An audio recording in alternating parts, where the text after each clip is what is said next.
Welcome back, everybody. Happy Easter. We're here. It's a lovely Sunday morning, and we are going to play us some D&D, some Heroes of Histaeria campaign here on the Delta Cryptid channel. We have most of our usual crew. No Max today. But should we just do a quick round of intros? Remind everybody who we are? Yeah. Okay. Hannah, we'll start with you. Okay. I'm Hannah. I am HannahBird826 on Instagram.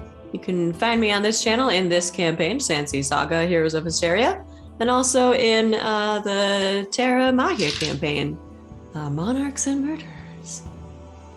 So anyway, I play Pim in this campaign. I'm a little bard, gnome, lady. She, her pronouns. Moving on. Is it Button? Hello, my name is Button. I'm Blue Button on social media. I play on Saturdays on twitch.tv/thewelcomin in Conundrum Company. And I play Cress, they, them pronouns. They are a sea elf druid. Luna.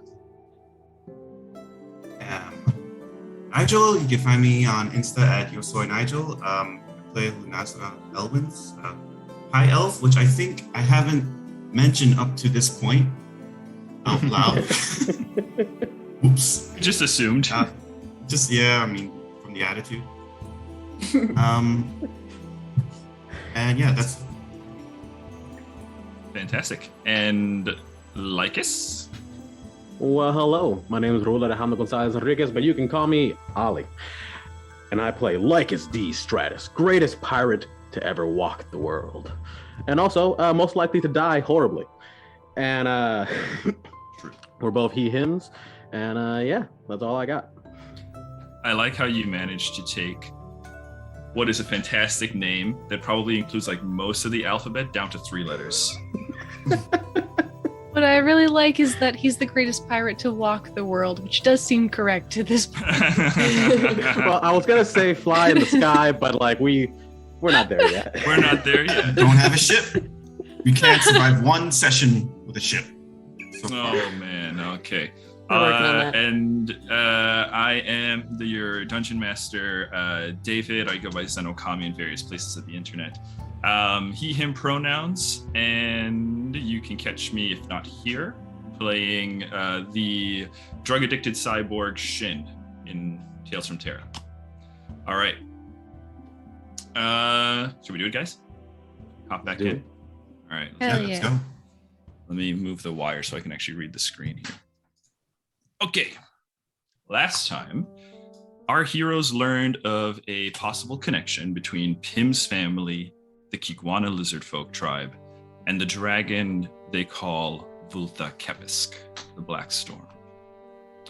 Amidst this discovery, and Edenor had instilled into the sisters, Yoma and Sarah, the teachings of the Orosian faith, an education that proved useful in offering the final rites during the small, intimate funeral of Lycus's former flame, Ramas Odomath. Afterwards, drinks were had and bonds were proposed. Our heroes agreed that for the time being, at least, perhaps banding together would be beneficial. Thus, they set out upon their next task, to oversee a meeting arranged by Edenor and Lycus to mend the relationship between the Gripply and the Yuan-Ti. Meanwhile, the rest of the crew had explored the stranded ship known as the Wild Hunt. Here they encountered Sir Hammond Flintlock, and in whose company they are about to be part of an alien autopsy. So, where we left off, Lycus and Edenor had just interacted with the Pond Mother. You guys had just arranged the meeting. You had agreed to have her meet Captain Idris Hispida. And Lycus, as you guys are making your way out of there, going to go find the rest of the crew and find Idris, Edenor sees the kids, Yoma and Sarah, and basically pats you on the shoulder and says, hey, I got to take care of something. And scoots off. All right. So you are on your own going to go find those guys. All right. Yeah, those kids are going to come back level 2 and it's going to be horrifying. Yep. They're going to come back pretty much, at least 66% of the strength that you guys have. Hey, at least you're going to have a cleric finally, probably. That's psychic. Right. So you are going to make your way over to them, right? Is there anything that you'd like to do or anything we should kind of be aware of that you're doing while you're on your way over? No, I have the bit of pond mother goo In your flask, yep. Right. No, I don't think there's anything I need to do. Okay. Then we're gonna get started with our autopsy, and you're gonna kind of pop in a few minutes here, okay? Once they get started. The three of you, Cress, Pim, Luna, you've just walked into a cabin on the Wild Hunt, right? The sunshine, as it seems to have always been, is kind of shining through the window, right? And you can see there is a table upon which is the aberration that had been spewed from the ship, the thing that Edenor killed. It is on a table. It is nailed down in spaces, spiked down, through the palms, right? Its head is strapped. What's left of its head, it's mostly kind of caved in. Content warning. Yes, fair point. In the room, you also have Idris Hispida, who's standing over, kind of observing things. His first mate, Kunari, the Kalishtar first mate, is with him. Sir Hammond is also in the room with you all, right? And as well as a young man, young human, teenager, who looks like he's going to be the one conducting this autopsy. And as you walk in, there are glances from everybody. Not too much greetings. I mean, it's some grim work that you're about to get down to. So, there's kind of a greeting nod. everyone anyway. Okay, Hi. absolutely. Hello, I'm Pim. Hi. Yes, hello. And What's as your you name? can- You seem pretty young. They'll say to the human teenager who's Yeah. about to do this. Yeah, who's you see? So as you start speaking to them, that he was just in the process of kind of like looking over the body, right? He's got like a surgical mask on. You can tell his eyes are, measuring and kind of performing like small calculations, and he kind of looks up and goes, "Oh, hey, I'm Ulrich. Nice to meet you, Chris? Chris. I don't know if I'm okay. Yeah. You're one of the folks that took this thing down. Good job. Yeah, do you want help? Yeah, I mean, do you have experience? I do. Yeah, absolutely. I'll take any help we can get. Kind of looks over to the GIF, the hippo man, the captain, Sir Hammond, right? Kind of gives a brief glance, looking for acknowledgement, approval, right? And Hammond kind of nods, right? And he says, "All right, well, here, stand around over here." Brings you over towards kind of the head of the creature, right? Looks over to the rest of the group and he goes, "Yeah, if you're squeamish, you're going to want to turn around now." Sticks in a sort of pry, right? Kind of beneath where the head, the upper jaw of the head is kind of like crunched into the shoulders, into the collarbone from where Edenor kind of crashed down. And Cress, he kind of motions for you to kind of help grab the pry, and the two of you begin to kind of pull and open this thing. All right. You can roll either athletics or medicine, whichever you feel. Medicine. Athletics. 16. All right, 17 for him too. So the two of you are able to kind of, there's kind of a suction and a crack as the head kind of pries off, right? And as it kind of pries off, you can see the tentacles kind of come loose, right? There's just kind of this fluid that just kind of spills out, this kind of black ichor, right? What would probably pass for blood for this creature. As the head kind of flops back, he starts to examine it. Those of you who are in the room, if you'd like to examine it, right, or examine the body, let's start with the head. So those of you who are there, go ahead. You can roll investigation or medicine, or you can even flavor for me how you would like to approach. I don't even have my dice out. Hold on. I want to check to be sure that this thing is dead for sure. I'm not picking up anything with detect thoughts, right? with detect thoughts, there is no sort of reading from this creature. No.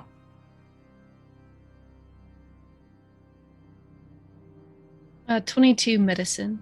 Medicine. Flavor for me. What you're doing. How's your approach? Their medical experience is 100% veterinary. So they're, I'd say that they are tackling this similarly to any instance where they've unfortunately had to put down any creatures in the bestiary who maybe have like harmed the others or seem to have been suffering. So they're very methodical. I think they're just kind of moving in tandem with Ulrich. It's kind of like plucking out instruments almost absent-mindedly, but then just very precisely kind of examining. Does the black ichor look like what we saw in the New Azofast Bay outside of Damaril? No. This is thicker. That was definitely more like just a recolored ocean kind of thing. Like there's still water. This feels more like like viscous, blood and viscous, and okay, so with your excellent check, right, a couple things kind of stand out to you as you kind of pull, as you guys kind of move the tentacles aside, right, kind of angling it upwards. You actually get a better view of the mouth, right, or what's left of the mouth, and you can see that what kind of constitutes like its top jaw is rounded, kind of concaved, almost like the mouth of a lamprey, right? And there are teeth inside that kind of go down the top of the throat, right? However, the teeth seem to be,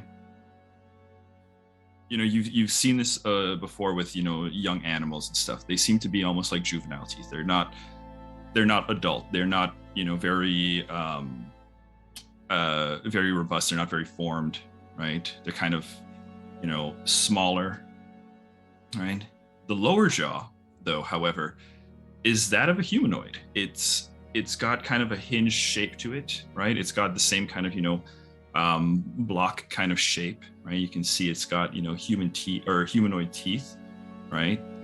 And as you guys kind of examine that, Ulrich goes, "That's weird."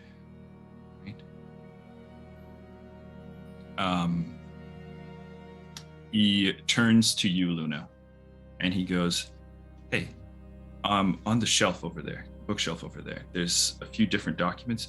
Can you find me?" And he kind of describes, an encyclopedia, right, or almost like a notebook. Can you just kind of Ulrich? Yeah. Oh, okay. Right. So he asks if you can kind of find a specific book on his bookshelf. Go ahead and roll me an investigation for me. That is a unnatural 20. Okay. Ooh. Yeah, you are able to just kind of like quickly scan the shelf and kind of pick out the tome, pull it out, bring it over. Can I say, like, as I'm bringing over it and then I'm flipping through it, there's gonna be a moment where I'm gonna just thinking to myself, I'll think to myself, are you always in people's thoughts around you? Are thoughts ever safe? And I'm going to like just peer eye at Kunari. Kunari is kind of like, as you are approaching, you see Kunari is kind of intently looking at Cress. And as you speak, as you kind of start thinking those detect thoughts, right?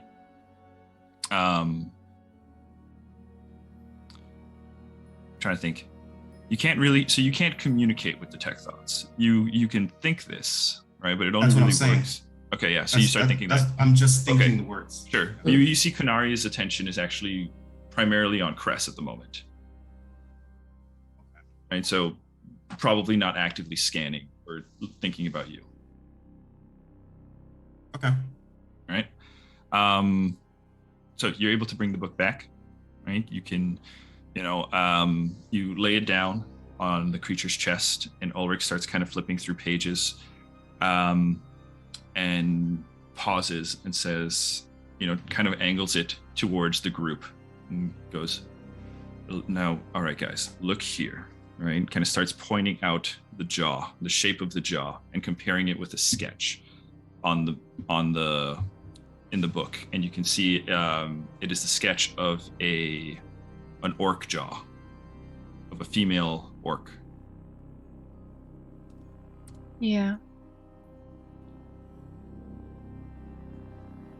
Hang on. Has anyone ever seen a creature like this before? Kind of ask around the room. Everybody kind of shakes their head. Roll me an insight check. Him. Insight will be 13. 13. I would say if there was any time remaining as there was being dissected, Mhm. if anyone came up with a thought, a surface thought of this is familiar, or Okay. I've seen this before, or this reminds me of. Right? Okay. E- As you kind of, look around, Pim, with and actually, it was a really bad roll for the deception. You guys kind of glance around the room. Kunari and Idris both, seem pretty legitimate, right? Ulrich goes, God, no. Seems pretty legitimate. Sir Hammond, no, never seen anything like that before. That immediately, for all of you, kind of clocks. There's a hesitation there.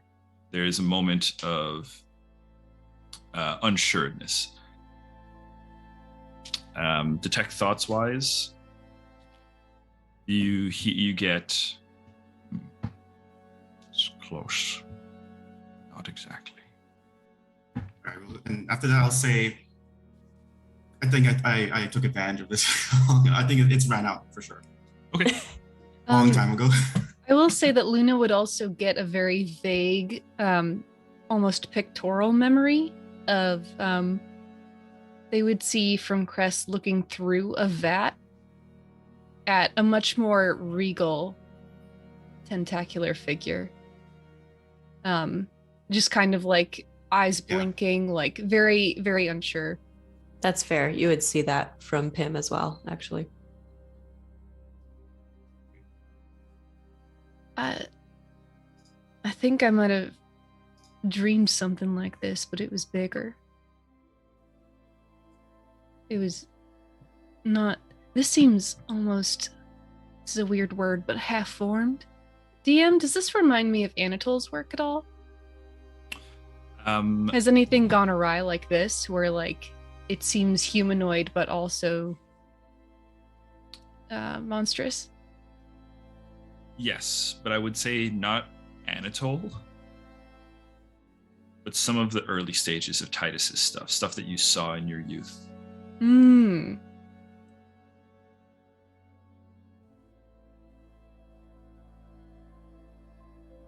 So, Well, yeah.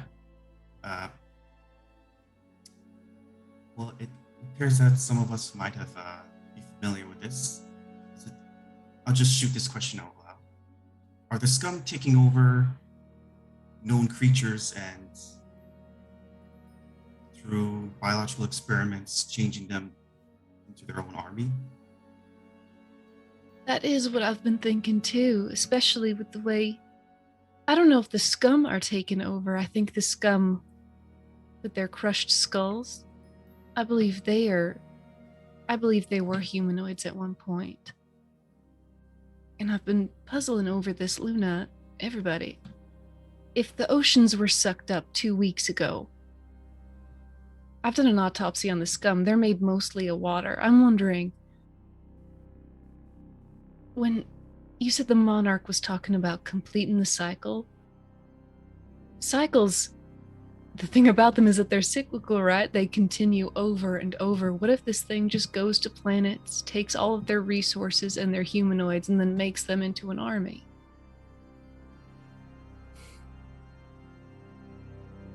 See a lot of the other characters kind of shift uncomfortably. Idris and Kanari share a glance. Right. You can see there's a moment as you kind of propose your theory, Ulrich's hand begins to just kind of tremble a little bit. Can I? I think they come in take at his this? hand. Sorry. I was just gonna ask if I could show up around this time. Yep, absolutely. You make your way over to the stranded ship with the name emblazoned on the side, the Wild Hunt. You walk up the gangplank. I want to come up as Cress is saying this, and just, you know, the thing about an army is usually meant to fight something. What do you think? Everybody turns and Lycus is just leaning in the doorway. Yeah, I think they're fighting? conquest. I think it's a matter of conquest. I think that they need the army to take more worlds to gain more resources. I like us. Hey, Cress. Yeah. Nailed it. They will kind of take Ulrich's hand if he's shaking. It's not over till it's over. Yeah. Maybe we should keep investigating. We'll learn more as we go. Yeah. Let's do it. Cress, just kind of continue to ride your check for the head portion, right? As you guys are looking around the head, another thing that you guys notice is the right eye is damaged. The left eye is, within a socket. It looks like, it's properly formed. The right eye is scarred.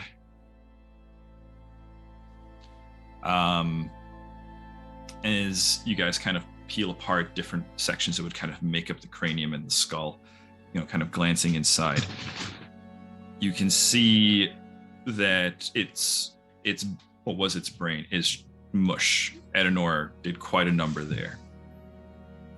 So there's nothing you can really glean from that. Do we know already, just how to get, at least for me, for example, Luna, do we know if they clearly they have the sense of sight, for example, if they have auditory senses along those lines as well? Auditory, like if they can hear stuff? Yeah, basically, yeah. Or a sense of if they can, how well along those lines. Sure. I mean, you guys do come across, like the remnants of two small little orifices that might have been ears, kind of, up behind the jaw. So you find some, as to understanding, how good their hearing might be. That's you probably get that through battle experience then. Yeah, but you can see that it does have what seems to be the equivalent of ears, or what seem analogous to ears. So, if you have more to say, because then I was just gonna say something here. No, go for it. So, is anyone aware of what their bodies might be sensitive to? Because, based on my experience, it's been fire so far. Yeah. Fire seemed to work well. I've never combated these.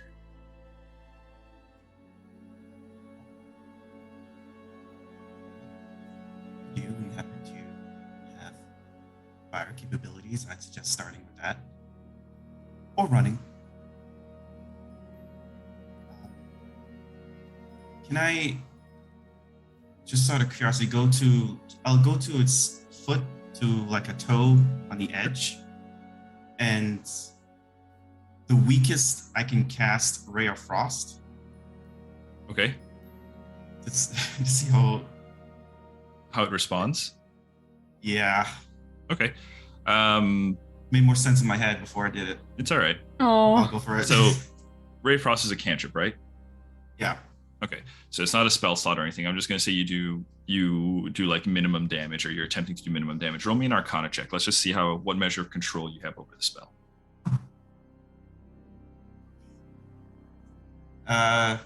It's a natural 1 for 7. No. Okay. No. Ray of Frost. Like an Iron Man. Okay. Roll me a d8 at advantage. Oh, oh no.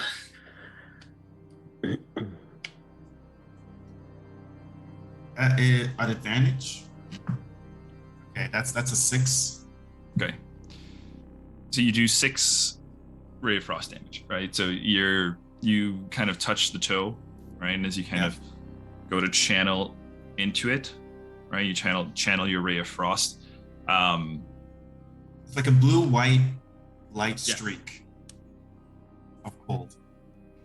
Just you can usually, exercise some measure of control over the spell, but just as you go to do it, you can just kind of feel the tug of the weave, right? You can almost feel your power, kind of try to slip away from you, right? Almost like a rubber band. It kind of like pulls away and then kind of bounces back, almost faster. And next thing you know, you freeze the entire foot, right? And as you do so, everyone's like, whoa! Like Ulrich like drops some of the tools in surprise. What are you doing? My apologies. I was trying to see if it was weak to any other elements. I miscalculated how wonky magic is at this point. That's a good idea, Miss Luna, though. I wonder if we could test some other elemental damage types of... What do you think? Well, corpse isn't going to give you much reaction. Yeah. I suppose. But maybe the tissue reacts in such a way. I don't know. Let's see.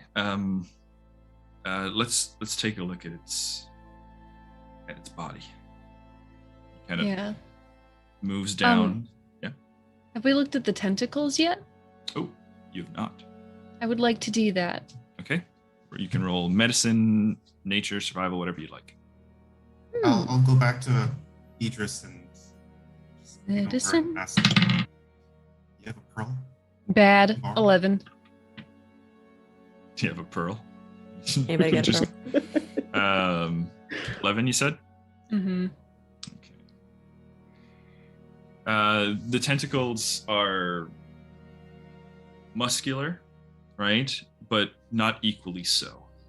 You can see that it looks like some of them are more developed, right? One of them is almost vestigial.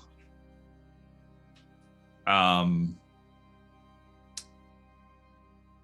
as you kind of move around it, you can see that it can be used, for gripping, suction, right? In fact, there's a moment where you kind of, grab one of the more developed ones, right? And as you kind of poke into it, you've seen this before with other creatures and stuff like that. There's like those reflexes, right? You all watch as the tentacle just kind of reflexively grips around Cress's arm. Just unwind it. Just unwind it, yes. But they appear, nothing particularly abnormal with them, other than you get that they are muscular. They could probably, especially the well-developed one, can obviously be used to provide, a tentacle-like attack, probably. So that, if you were to, face another creature like this, its tentacles would be one of its weapons. And with the scum, we saw the ability to suck brain matter through the hands, through the palm. Am I seeing anything similar to that on the tentacles? You not on the tentacles, but towards the mouth, towards that kind of like misshapen lamprey mouth. You get a similar kind of. You can tell that anatomy is suited towards kind of absorbing something and kind of swallowing it whole. Hey, The lower jaw maybe not so much, but the top certainly. Yeah. I think everybody should try and keep their heads away from these creatures if you see them in the future. Yeah, I was just gonna say, I got a question for you all. Was it just me, or were you? Was anyone else feeling things? Like when I happened to notice whenever one of us would land a solid hit on this guy, I don't know, something weird happened in my mind, heart space. If that makes sense. Yeah. Well, could have been projecting his pain, I guess. These creatures do have some sort of link to, for lack of a better description, psychic energy. Yeah. I don't know if any of you have noticed when you communicate through magic at this point, you start to get a bit of a fuzz or static in a way. I've never done that. I used to be able to do that, but for some reason I can't anymore. Well, essentially, what I'm trying to say is these creatures. There's psychic related magic associated to them, and for them to project that their emotions as they're getting hit, it lines up with my assumptions on them. I experience the same. We have to consider what we know, which is that that ship didn't take this entity with it. That, I mean, Ulrich, you pointed this out. Seems partially orcish in nature. They'll kind of look to Pim. We're traveling with a half-orc. Yeah. Gilda. They swarmed her first. She was a cleric.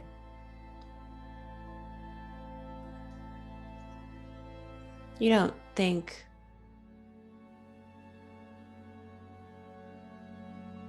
No. I do think that.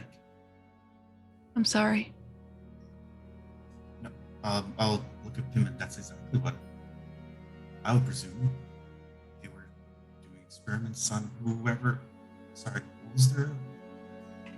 They seemed. Gilda? Gilda. Her name was Gilda, and they were interested in her more than anybody else. We were traveling with rangers, but she was different. I'm just gonna, I'm gonna step outside for a minute. She excuses herself from the room, walks outside. Can I make an insight check to see if she would want anyone to talk to, or if she'd rather be alone? DM, can I do Me? that? Oh. Is it okay with both of let you? Pim. Yeah, I don't care. Up to Pim. Feel free. Okay. I just didn't want to invade your No, you're space. good. Where's insight? I don't know alphabets. 14.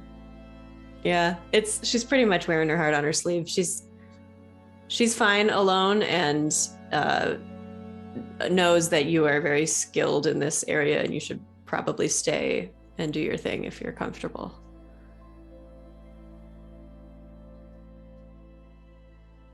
Okay. I'll turn to Idris and ask him, could you inform press what you told me on the ship about Dan? I like that sensitive touch when I communicate. Use this.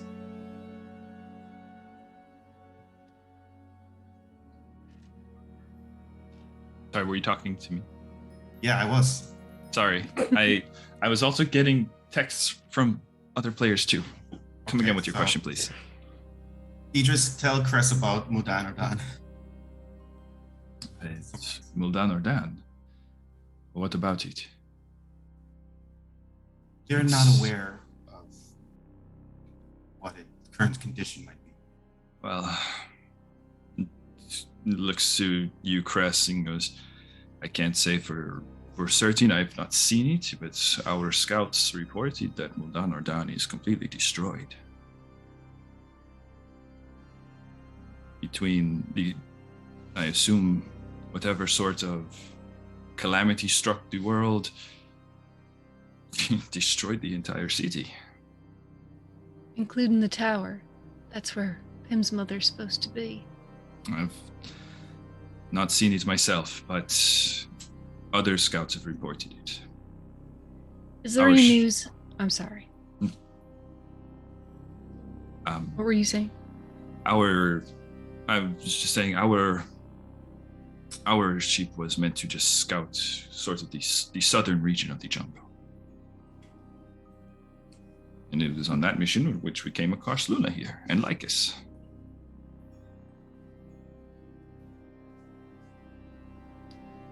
Is there any news on whether Lesh Proudmask is still in control of the legions, or if Rakaron Shred might be now? I do not know. But it looks to Lycus, if I'm not mistaken, you have a bugbear in your crew. Well, we picked up a bugbear when we took the ship, yes. Do you Perhaps you might know. I suppose he's not particularly cooperative, but I'm sure I can get him to talk. Yeah, and he's a captain's purview, no? True. So can I do an inspection real quick? Mm-hmm. Those tentacles. Is there anything when I look at the suction cups? Do they have little teeth? Little hookies? Yeah. Are they squid tentacles or are they octopus tentacles? They're like octopus kind of tentacles. Okay, less terrifying. Wonderful. Is it? They don't have squids have little hooks. They're the worst creatures on Earth. Creepy. Okay. You know? But yeah, so no hooks. No, they're definitely more like suction cups, right? On the less developed ones, the suction cups are almost like just like bumps, right? Not even like formed suction cups, but on the like really developed ones, I mean, you have like proper, almost like, you know, silver dollar sized suction cups on there, especially closer towards the base. And yeah, you mentioned that it seems that this sea creature might not have always been this. I asked through text, which distracted you, my bad. Yes. Before I got booted off the Love Boat, Mm-hmm. did any of this experimentation start happening that I might have noticed even a little bit? Roll me a history. Okay, here we go. Well, first let me decide which dice to use. Yep, that's important. Cool. This one. That's the one? Yeah, that's the one. That's a 12 on the dice plus what the fuck is his history? Intelligence. But let's see. Oh, that's gonna be bad. What the fuck is this thing? -1, so So 11. I would say you remember the crew started to disappear, but that's about it. Right. Okay.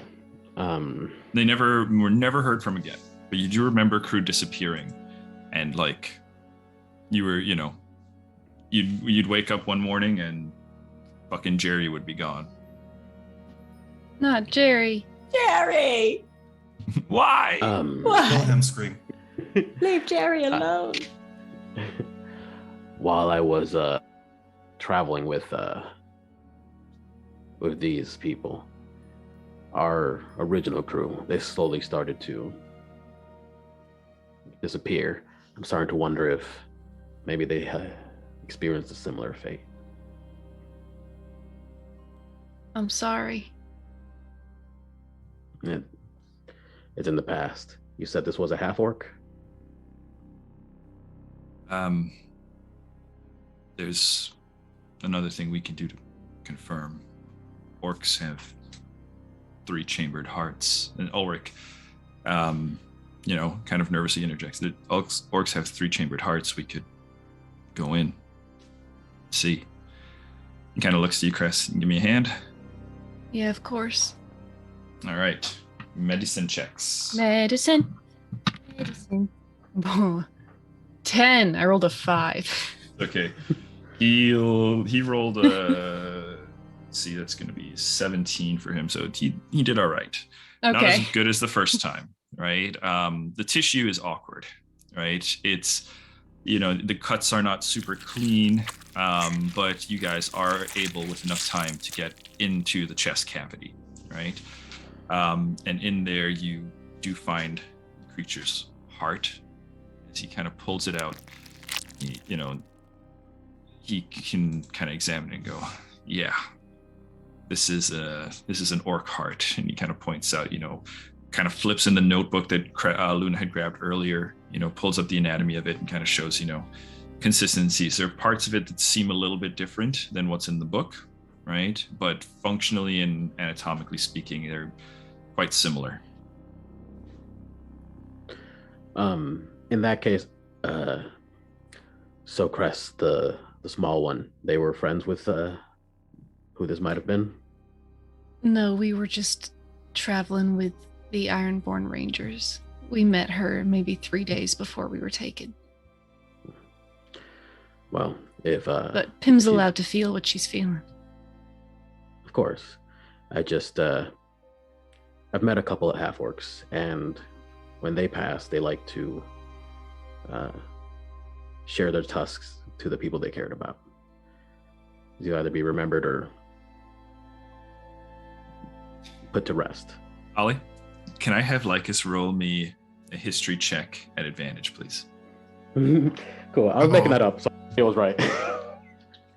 No, I love it. I was going to say it. I love it. I'm going to add something to you. I love when you make shit up, Ollie. Yeah. 17 minus 17. 1.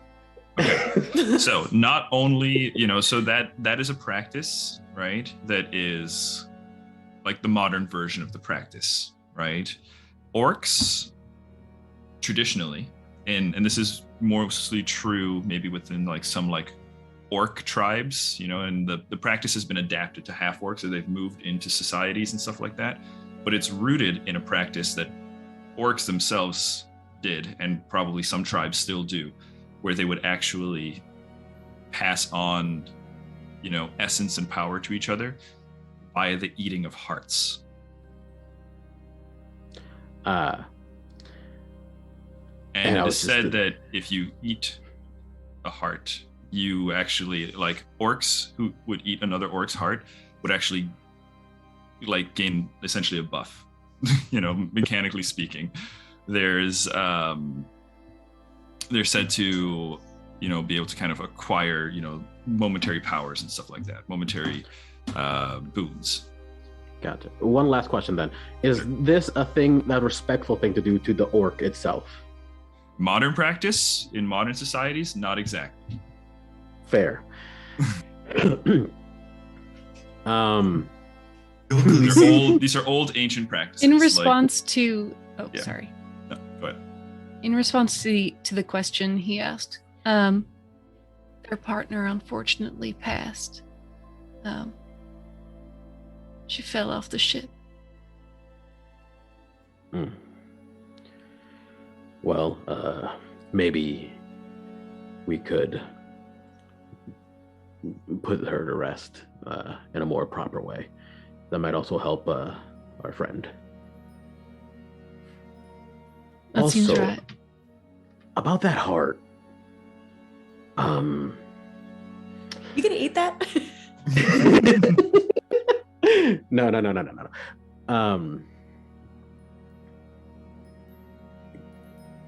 I guess you would ask, it looks different, right? What happened? What changes have happened to it? They look at Ulrich, who rolled much better than they did. He looks at it and he goes, for one, it's smaller than a regular orc's heart. It looks like, and a lot of these organs actually, as he kind of, like pins apart, pieces of the flesh and stuff like that, so you can see some of the inner workings of the creature. He shows a lot of these organs they look smaller, like they're I don't know, receding, changing. Whatever happened to this creature, it's happening on like a very different level. Its whole body, its whole anatomy is becoming something else, or was becoming something else. Or looks to Sir Hammond. Well, it's clear that these things are dangerous, and they're not. And I agree with you, Cressida. Cress. You never. I don't think you introduced yourself as Cressida. I agree with you, Cress. They present a unique threat if they can change those that become their captives. The question remains, what do we do about them? The answer seems partially obvious to me. I'd love your insight. We kill them. We hunt them down. We get rid of all of them. We make some sort of resistance, or we just become their prey. Or worse, gestures to the table. Part of them. Well, there might actually be one other option.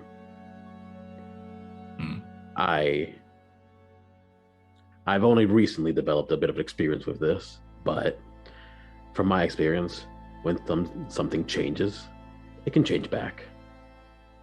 And we might have a chance to capture one of the people who has been conducting these changes. Well, then perhaps our next objective should be to capture one of these things.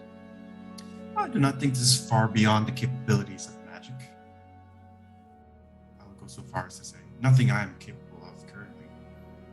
But what Lycus says has some merit. I think that ultimately it stems from the monarch, and everything we do should be with that in mind. That the only way we handle this is by handling it. Oh, we're gonna handle it.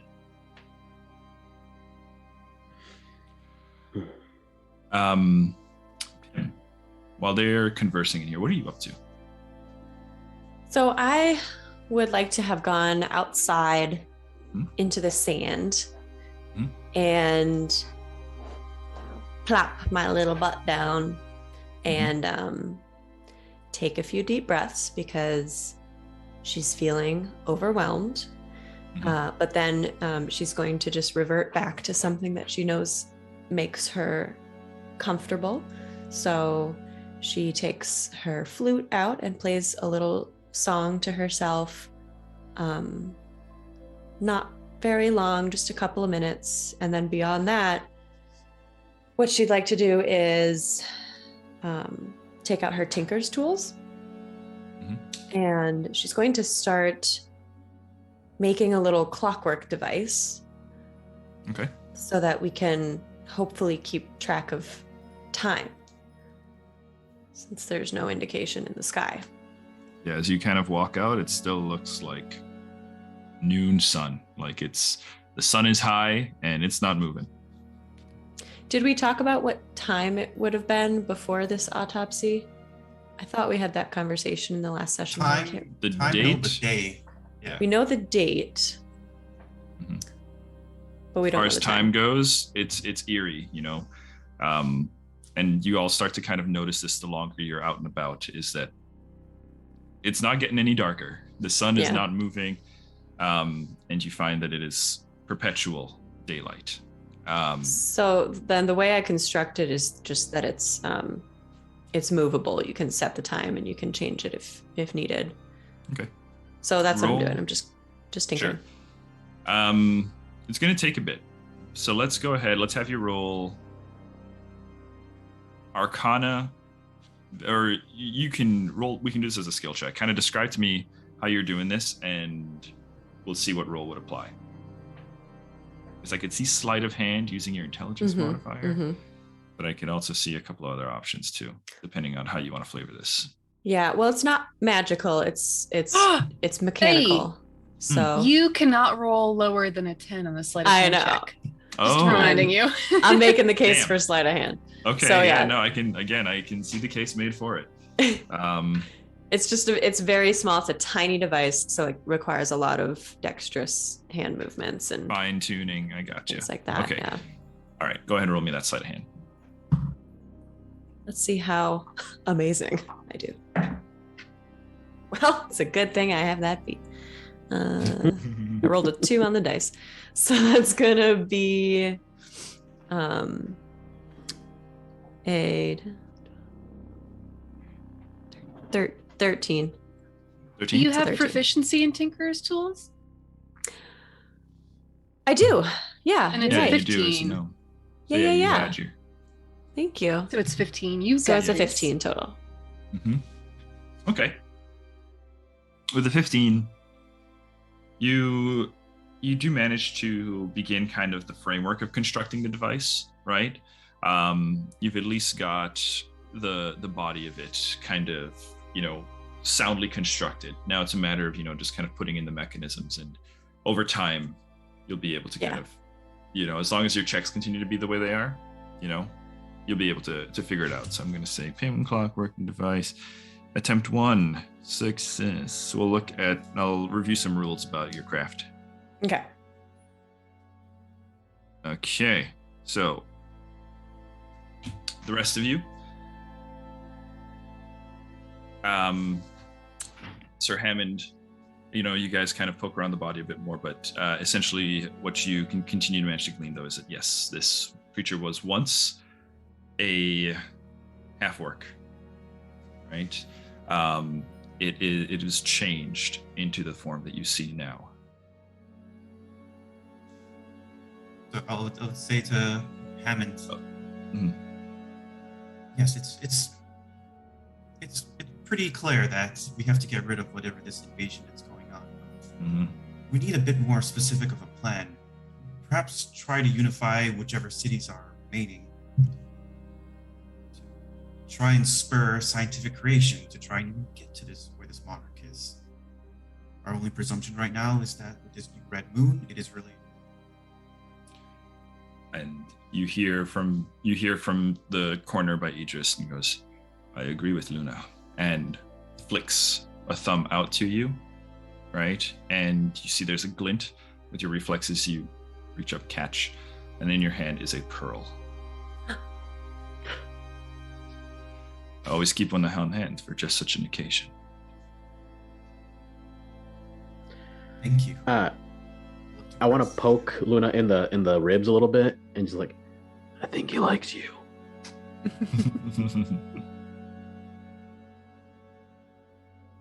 So,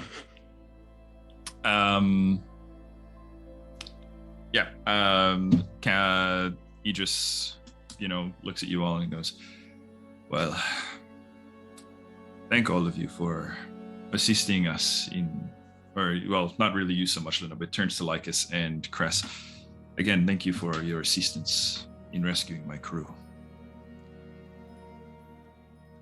Unfortunately, we didn't all make it, but Fanari and I plan to take a rest and then head back to the Honor, salvage what we can. Ooh, wait. Right, I forgot what I came here for. So, Captain, as you know, the Gripply are good friends of mine. I lived amongst them for quite some time. And I like to think that we're good friends at this point. You saved our lives, and we've brought you joy. I'm certain of it. With that being said, I've convinced the Pond Mother to have a formal meeting with you to try and establish a genuine relationship with your people.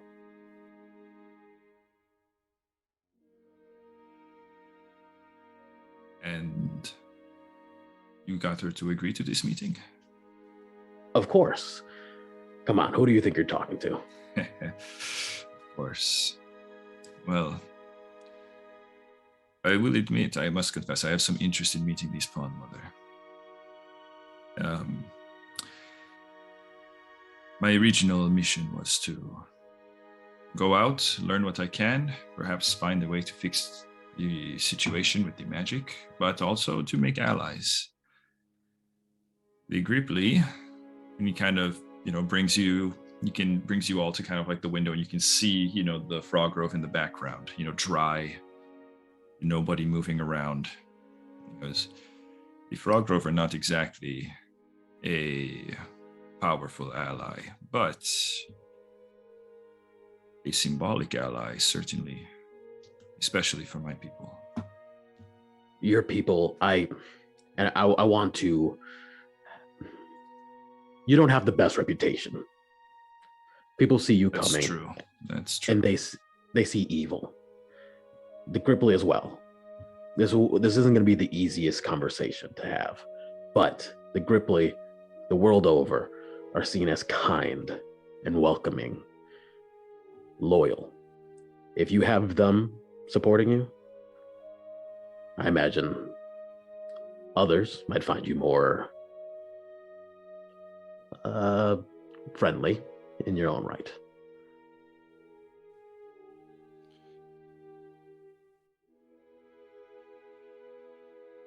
It's an interesting proposal. I would like, if the Han Mother is willing to accept us as allies, then we are willing to accept them as allies. Quinari? If this meeting with the Pond Mother goes well, then perhaps we can use what we salvage from the honor towards the defense of this place.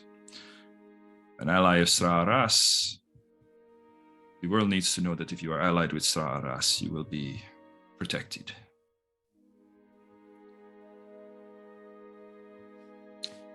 Let me meet your Pond Mother whenever you're ready.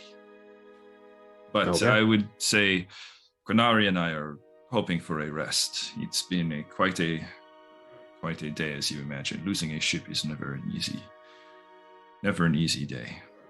Mm-hmm. Of course. Can I propose something? And what? Certainly. I mean, you have the accoutrement for an airship that is not intact. But there is... Sir Hammond, how long have you been stranded here? We've been stranded here for weeks. We've been here since what the Gripply called the badum, the bump, bump, bump, bum. All right.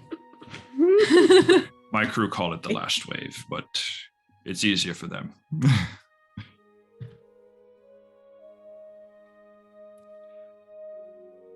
What is your...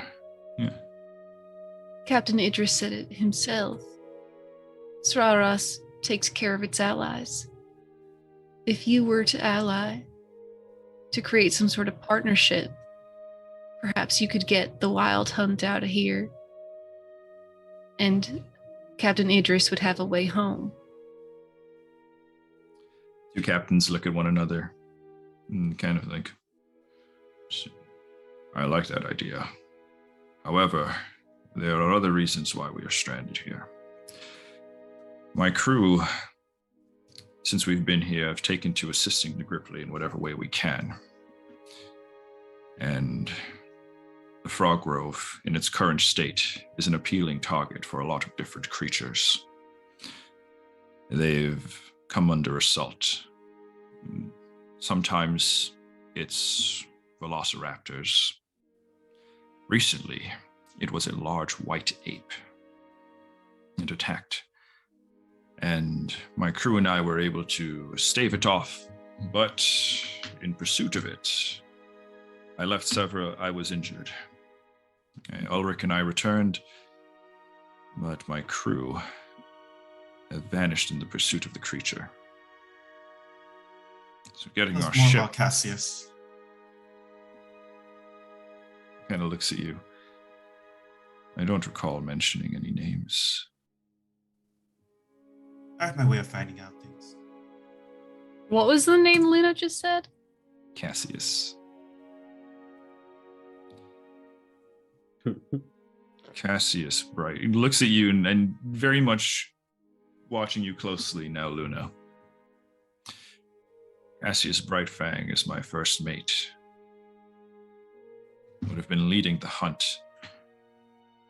But I would have been leading the hunt myself were it not for my injuries. I left Cassius in charge while Ulrich and I returned to the hunt. Well, that's confusing. Returned to the ship.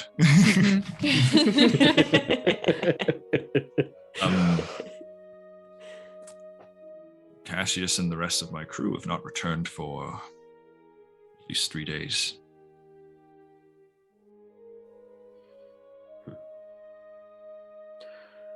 Well, it would take some time for this ship to be retrofitted to be a airworthy vessel. Maybe in that time, my crew can go try to save yours. Looks to you, Lycus, and goes, that would be quite handy indeed. But I feel that would be imposing upon you. Is it truly something that you'd be willing to undertake?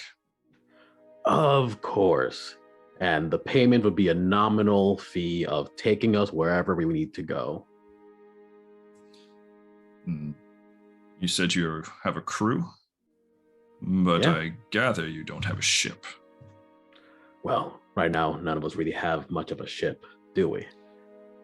So here we are, 3 crews, no ships. It seems... Yes. And he just goes, yes, it seems like this is turning out wonderfully for all of us. But... You two, take care of this ship. Get it working. Get it up in the air. I'll save your people. And then as many of us who want to, will go to your city and we'll try to, make some investments into this whole crazy world. But we got to take a first step. Lacus, I know it feels like it's been a week, but only a couple hours ago, we were telling Pim that we were going to go save her mother. We will, but we can't get there if we can't get there. You got fucking legs. How long of a walk is that? DM? I'm from the Frog Grove to where? Muldan Ordan. Muldan Ordan?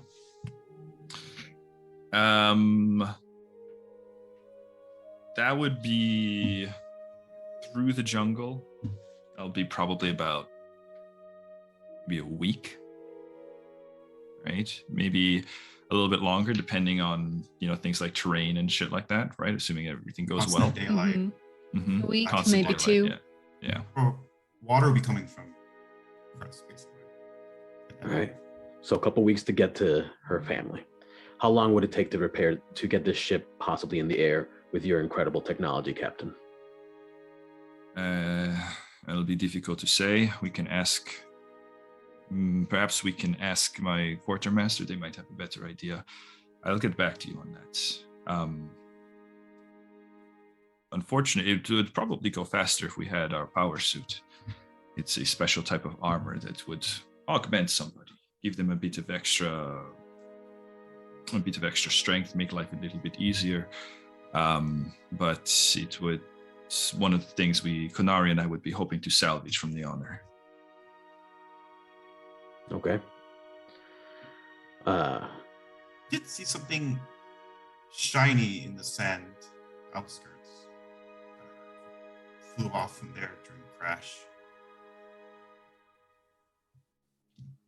Perhaps, who knows what that could be, but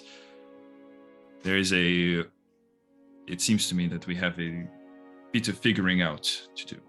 We'll decide what happens. I think, for me, I would very much like to meet this pond mother.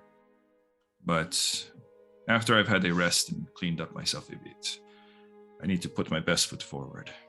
and kind of like looking around. I mean, he's still patched up from when you guys kind of saved him. But you can see he's still, got obvious injuries and stuff like that, scuffed up. I would like to make a good first impression if it's all the same. Of course.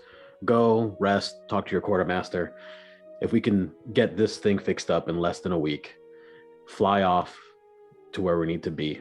We'll get there before we would have made it. We would get there faster than we just walking. That'll be beneficial to everyone here. That'll be beneficial to Pim. That'll be beneficial, in my opinion, to the world. Because have you ever we'll be talked ready. to a shipwright? Yes. Okay. Then I think your timeline should maybe extend a little bit for the outfitting of a ship. Well, this one's pretty put together. Their ship is, you didn't see it, but remarkably advanced. I feel like there are ways. How about we meet in the middle? Let's take a break from here. Maybe let's go get a rest and then make the decision. I would say the next day, but it's always day. It's always day. Yeah, And- sounds good. As you kind of like make that realization, Cress, Sir Hammond goes, "It is very disorienting." At this point, Pim is going to run back into the Yep. room. Tim's Guys. back in. Guys, I made something that I think will help. You're brilliant this? at what you make. It's like a tiny little set of gears and two little hands. And She says, it can help us keep track of the time. So I noticed that the sun is like always in the sky, but with this, we can understand how much time has passed. It's a little rusty. I got to make some amendments to the original design, but I think it'll be helpful. Brilliant. Those of you that are not Pim, roll me insight checks. Is this to understand that you made a clock? 20 questioning, not natural. That's okay. Yeah, Good. same. Same. Lycus? Don't Nope. worry about it. Okay. Cress and Luna, you guys clock that as Pim kind of runs back into the room, Ulrich kind of glances up, right? Flushes and kind of goes back down and starts continue cleaning instruments. And is like occasionally glancing in Pim's direction as he's awkwardly kind of moving around. You hear things getting kind of knocked over as he's, distractedly like running into stuff. It's like, Press will go to gather things up with him, and as they're doing it, you could talk to her. looks at you awkwardly. Shh, please. I'm just gonna finish up here. Glances at, continues to kind of glance at Pim right before you go. You She kind of likes like music. She likes to know things. kind of sets his stuff down and kind of just puts like a little couple of notes in his notebook. Oh. beauty. Goes on a date. Let me check my notes. Yes. Writes on his hand. Yeah. Oh, even better. Fuck the notebook. Yes. Quickly kind of looks around, writes on his hand. Pim is oblivious to this. She's just so excited about her little tiny clockwork device. Aw. All right. So, you all are kind of reunited. Pim's got her clock, showing it off to the group, right? Idris and Konari are regrouping with the Yuan-Ti and prepping to take a rest themselves. Hammond and Ulrich continue to kind of clean up. Before they begin to do so, Hammond turns to you all and goes, "You all defended the Frog Grove valiantly. I'm sure you're quite tired. The hunt is available for you. Feel free to find a chamber and rest. It's just Ulrich and myself now until the rest of the crew can be recovered, so we should be able to find some room." Thank you very much. Thank you, Sir Hammond. Yeah, that's wonderful. Can I walk into the captain's cabin? You absolutely can. You little shit. I do. You walk into the captain's cabin, you open the door, and a couple things become immediately obvious to you. Number one, this is like, Alan Quartermain's safari kind of style room. Like there's some, big comfortable furniture, a large, heavy writing desk. There are mounted animal heads on the wall. There are guns, weapons kind of, propped up along the wall as well. And there is a large notebook on the table. But yeah, you walk into the captain's room. He just kind of stands there looking around. Stands there looking around like, this is pretty nice. Looking at all the animal heads, but I think I'll sleep with the Gripply. Okay. So, Lycus, you head back out to the Gripply. The rest of you bunk on the hunt. Find a hammock, yeah. Yeah, Luna, do we want to use that pearl? Right, I was just going to ask you as well. So just as before, just neatly lay out your items. I'll go through them one by one. Absolutely. I gotta. Lycus, should I assume you're going to hang out till the items are identified? Yeah. Okay. Of course. You guys are, we're going to say, in the crew cabin of the Wild Hunt. It is just the four of you. Edenor and Yoma and Sarah are out and about somewhere else. So you've laid out your items. You are using the pearl provided to you by Idris, Luna, and you have identified your haul. Take it away. Okay, so after she's gone through all of them, you'll see for the first time, because she's had a pretty plain face, but you'll see the first time that level of excitement, like the eyes start to go anime, We get chibi, Luna. Okay. The glimmer. Yeah. Aww. Okay, so I'll try to go to what I presume is the most interesting and easy to use to a bit more complicated. This first item, this flask. So I think you will greatly appreciate this based on your reactions to the loss of water. This will, at the issue of 3 commands, you can get endless water from it. You can. That is very good to hear. It's for our current situation. We have this water supply. That's great This news. is good news. Is it a decanter of endless water? Is that the? Yep. Okay. Sorry, I'm like, obviously they wouldn't know. I just want to know Yep. it for Research inventorying purposes. what we have. Yeah. Yep. Right. And I'll control V it in the chat.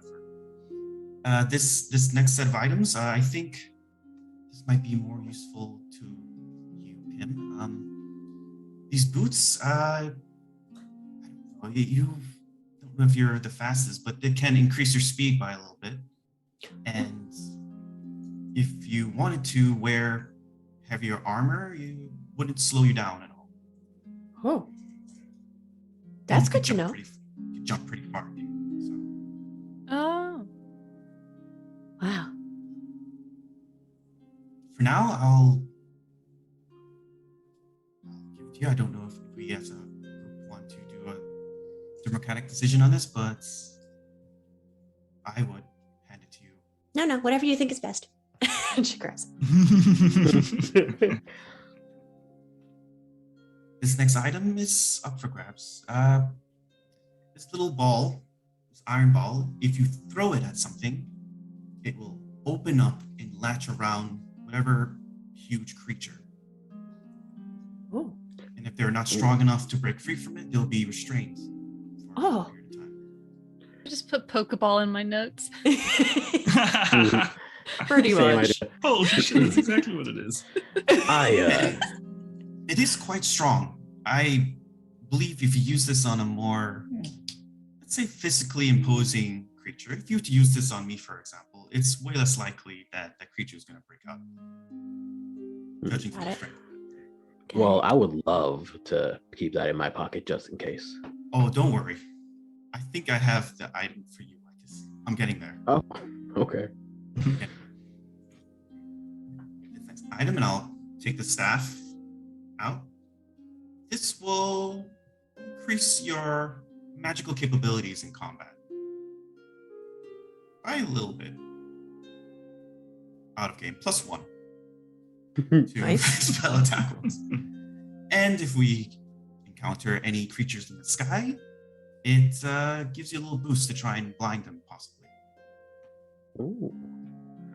Ooh. Okay. Lycus, I think you are going to love this one. All right. This tidbit. That is Granny Mal's. I'm just letting you know right now. That is the lady we're trying to save. My bad. I was not aware of this. I mean, someone has to hold on to it until we find her. That's true. That's very true. I can keep it safe and make good use of it. Okay, what is I'm it? Sure. So this, going based on the description, this scarf has 4 wolf teeth on it.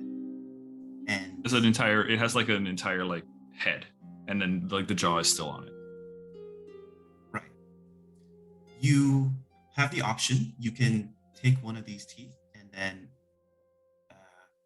convert it to heal any injuries during combat, for example. Oh. Beautiful. Or you can take one of the teeth and convert it to make whatever weapon you're using about +1 to attack rolls and damage rolls. Do you know if I just hold that in my fist, will that work? Well, that's your weapon of choice. I think you gotta wear it. It's a scarf. I mean, yes. Do the teeth do the teeth come back, or do you use them and then they're gone? 1 second. There's a little bit more. Oh, It'll also add a little bit of necrotic energy to your attacks as well. Oh, I'm gonna fuck shit up. You have about 4 teeth usage before they grow back after a day.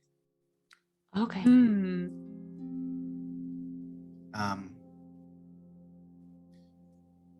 This last item is a bit complicated, but I'm gonna require to do a bit more studies on it. It could potentially teleport us somewhere. Oh. I would need to do a little bit more studying to know exactly. Is that the scroll?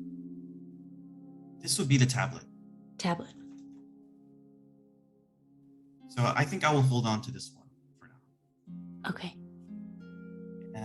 The scroll is, it's a magic I've read about. It's called Intellect Fortress. It helps protect your mind against, Oh. I don't have to spell it. We need that. I think it's like intellect saving throws and something along those lines. I don't know. Something along those lines, yeah. Pull up the spell. For the record, Lycus with a big smile wraps that scarf around his waist like a belt. Okay. He's rocking this shit. Style. So you'll, now that I read it again, it is called the Smith Tippet. Smith. Did not Tippet. make that link to Granny Smith before. Oh yeah. When we do meet her, this is, I don't believe you haven't met her before. So it's, what is the rabbit bunny race called again? Heron Gone. Heron? The Heron Gone. Heron. It's a small Heron about yay size. I'm You've pretty met sure one we'll- before. You've met one before, actually. Mm-hmm. Yeah. You too, Luna. Yeah, Jackrabbit. I've met Granny's. I've met. No, you've also met Jackrabbit too. Like Jackrabbit was Right. with you. Yeah. We should Yeah, talk about please. that, by the way, in terms of when and how we're gonna find Granny, because we do need to find her. She's an important part of our team, at least. Looks to Cress. Well, finding her would be a matter of finding Z. They still have her. Did anyone see when you said she went through a portal? Yeah. Did you see what was on the other side? Any hints as to where? DM. Roll me an Arcana. Ugh. Great. Or history? Nope. Oh, I forgot I'm not stupid. 18. 18's pretty fucking good. Wonderful. I just assumed I'm a druid. I'm dumb, and I remember that I have a plus. Yeah, you oh, hang on, that's the wrong doc. Give me one moment here. Could I roll an insight to help maybe give it advantage or whatever as like a places where she would go when clearly she's been fucked up real bad and needs to run away? I'm thinking about through the portal that Granny Smith walked the portal through. that Granny walked through, yeah. The Z teleported herself. Right. Okay. Sorry, I mixed two things up. Mm-hmm. Okay, Cress, Yeah. you saw through the thing, right? So you could see through to the other side, right? It basically creates kind of like a window, right? You saw what looks like a lighthouse. A lighthouse over a, kind of standing on like a little island far out, right? So you can imagine there is a lighthouse like way out on like a rock in the Sandsea. So there's just sand all around the base, and then there's just stone, and then the lighthouse rising up. You do recall though, with your check, the Damrel? Yes, so the symbol of a swordfish woven throughout the arcane sigil that created the doorway, right? The symbol of the swordfish. Roll me religion.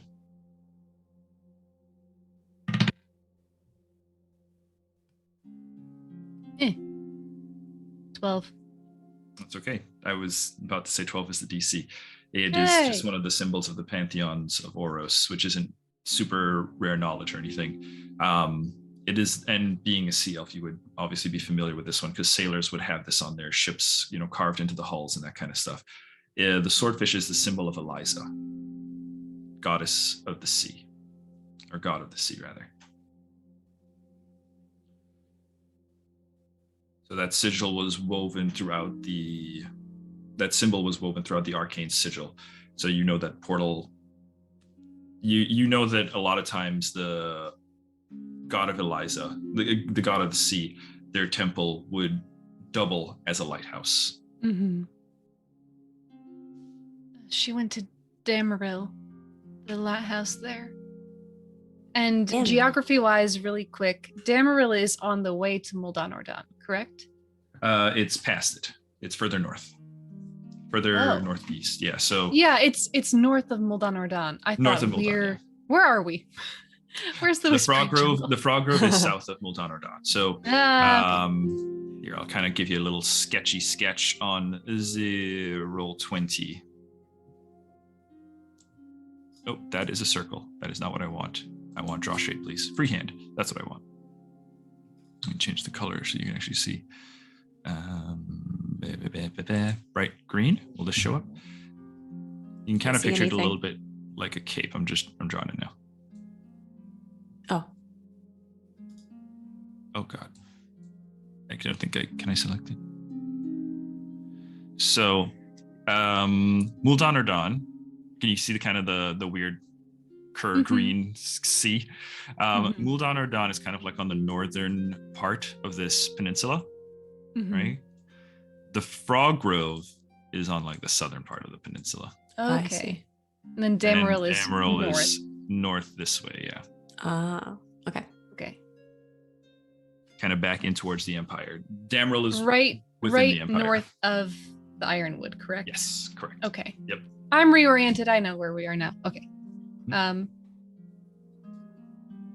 She's close to her home, really.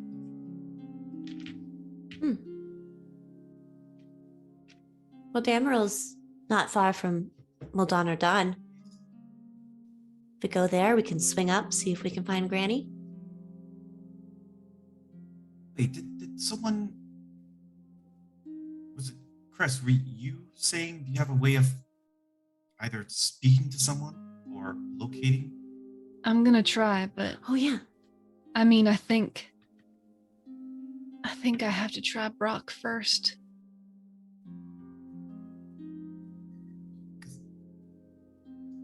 I would just say that based on the scouting news that we're aware of, Muldanodan has been, for lack, oh, so you went out during this moment, Pim, but Idris, captain of the Honor, has had his scouts inform him that Muldanodan has been damaged greatly Oh. during the Great Wave incident. From what we're aware of, it's no longer a city, it's rubble at this point. Oh.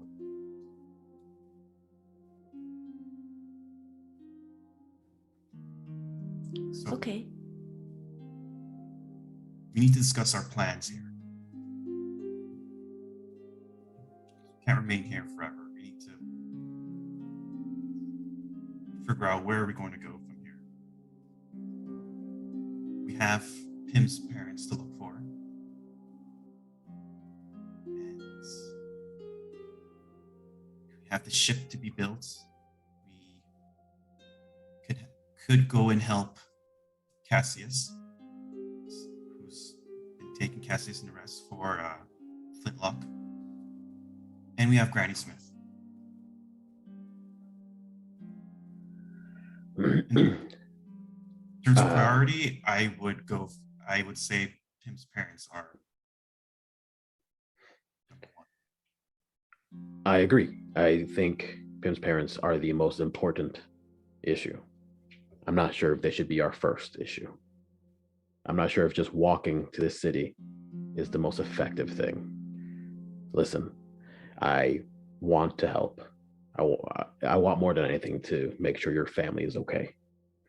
But if it's been torn down in this way, there's a strong chance we get there and we find nothing. People have likely fled. And I know this is a difficult thing to consider, if we take a little bit of time and get our things ready, we may be able to go with the resources necessary to not just find them, but to actually help.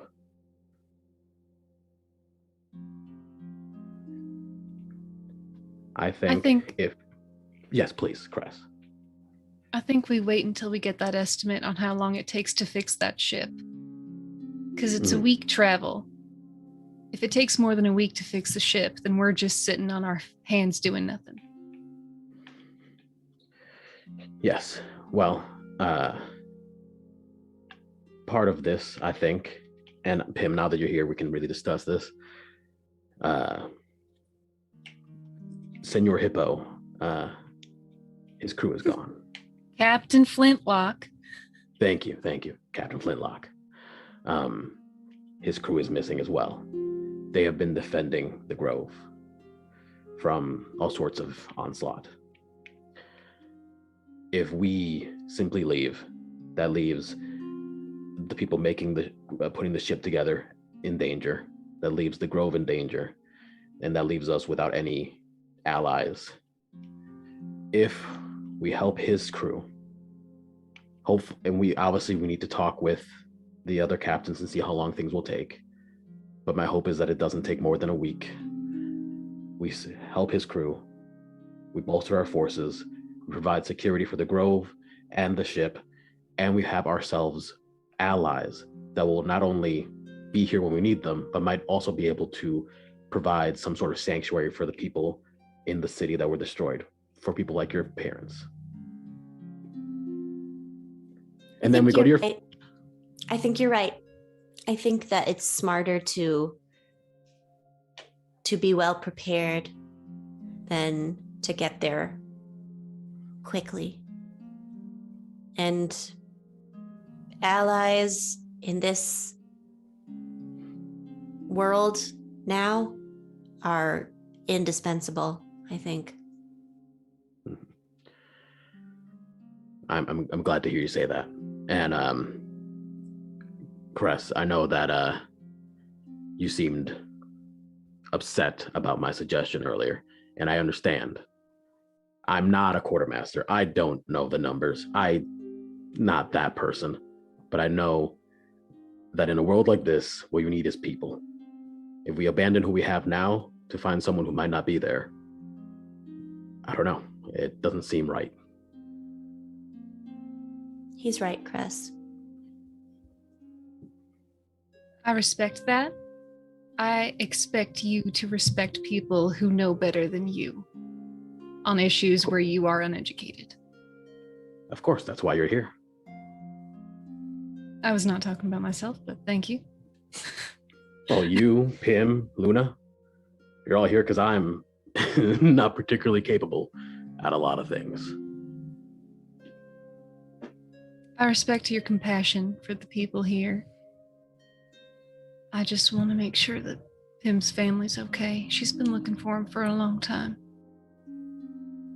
I appreciate Agreed. that, Cress. But I do think he's right. I think that if it's a matter of a couple of days difference and it means that we have a ship and potentially a crew of allies with us, that's big. And I think it's worth it. But if you could, in the meantime, try to reach my father and make contact with him, that would make me feel a lot better about this decision. Do you have anything of his? Yeah, I do. I'll give it back. I just need it for this. Of course, yeah. I pull out a small music box. And when you open, it's made of shell. He made it in Zeladil. So you open like a little, almost like a clamshell, and there's a little gnomish ballerina inside that spins around and it plays a twinkling little lullaby song. They very gingerly take it. I'll try and contact him when I trance. Thank you. Of course. DM, have I know that he spent some time in Zeladil. Have I seen him? I know that we didn't really talk. I've seen him. You've seen him for sure. Cool. You know, if not like outright interacted, being, Brock would make it a point of getting to know, Anatole, yourself, anybody. Brina, maybe not so much. You would have seen Brina, maybe not like fully interacted with Brina. Okay. But Brock for sure. Brock is definitely the socialite between the two. So he's familiar, and Brina's firsthand. Sure. I'd give you both of them as familiar. Cool. Okay. Yeah. We were there for quite a while. Yeah. Yeah. I just didn't want to assume. No, that's fine. No, fair. I appreciate the clarification. Yeah. They're both familiar. All right. I'll tell you what, I have some attuning to do, and they'll hold up their broken sword. But then I will do this when I trance. Sure. If there's anything I can do to help, just let me know. This is more than useful. I don't imagine you have a lock of your father's hair or anything. I always keep a lock of my father's hair. No. That I don't have. I figured. He didn't have much hair. Facial hair especially, if you recall. I do. I forgot about that. Your mother was a savage. She could be, yeah. But passionate too. Two sides of the same coin. All right, so if you're going to do something now, or I propose we take a rest. I think it's Or time to this- rest. Yeah. So we're gonna rest, and then we've got that meeting with the Pond Mother and Captain Idris later.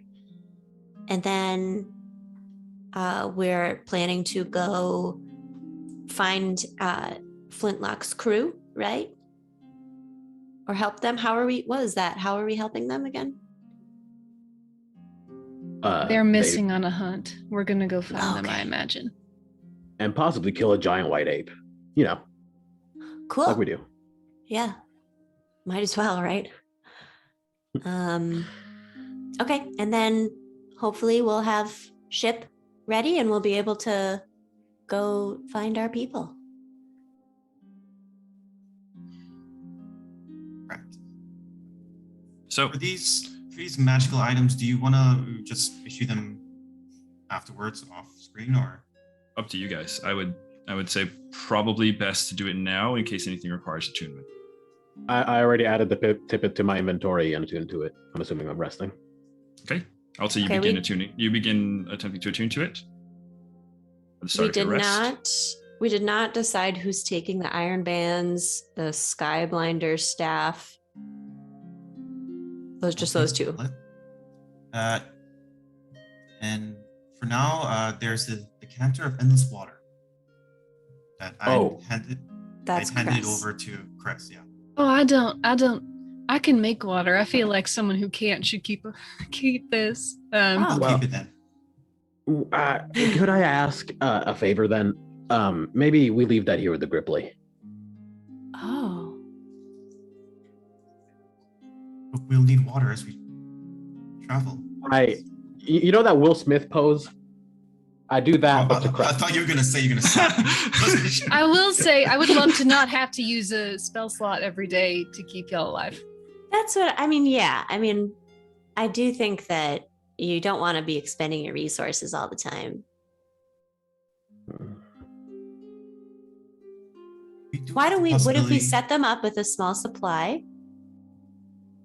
I can set them up with a generous supply if we're spending like a week here. Okay. Yeah. Okay. Wait, out of game. So, Button, you know what this item is? Is it every 6 seconds you can use this? Yeah, you can literally just hold that upside down for hours and fill that pot. One of them is a geyser for 30 gallons. You want to go crazy? So yeah, if we're here for a week, let's leave that in the grove, just pouring out for a while. Yeah, we'll set up a contraption where it's just pouring. Happy frogs. What are I'm so sorry. The iron sphere is the iron bands of binding. Yes. Mm-hmm. Yes. Yeah. I'm not gonna lie, I could be very useful with this. Okay. Pokeball. I'll say that what I would keep claims for is the tablet and possibly the staff. I'm impartial to the staff if anyone else wants it, but I've got the boots. You can have the staff if you want it. I don't mind. Fur? Yeah. Should we save something for Edenor? Where is Edenor, by the way? Oh, I think is he's the training with staff? the kids.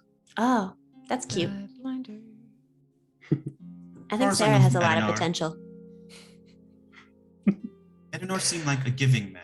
I'm sure he would appreciate that we use these items for ourselves. I mean, I honestly think that Skyblinder staff would be really good for Edenor. Because he's, well, both of you, Luna. I mean, Like I you said, also I'm- seem to be in the thick of it. Yeah, but Edenor can also fly. I'll keep it in my inventory for now. I'll Yeah. use it for now. We'll see. You can always We'll trade see. shit, right? Yeah. Yeah. We're a team now. What's ours Yeah. is everyone else's. Yeah. Cress, you'll have the iron bands. Yeah. Which are not attunements, so we can just share those as we go. So if ever someone's doing something, I'm not like, this is mine.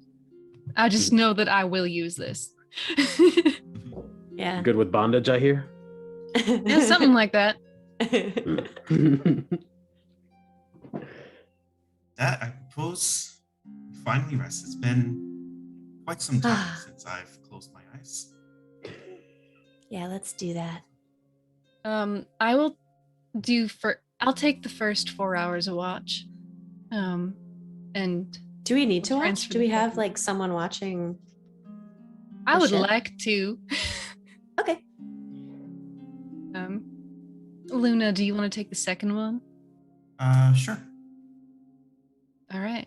So I will attune to my shit while they are sleeping/trancing. I'll say just before I go to rest, though, I'm gonna pull out one of my notebooks and start asking a question. Okay.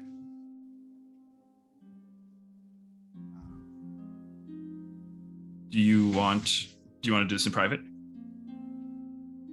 Do you want us to take off our headphones? Because I feel like this is a part of the game. Yeah.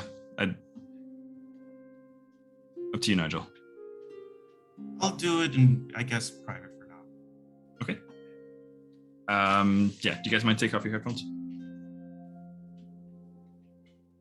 All right, So Nigel. I'll take out my diary and I'll just start writing and thinking about, if I'm remembering the name correctly, in my head it's Ralavan.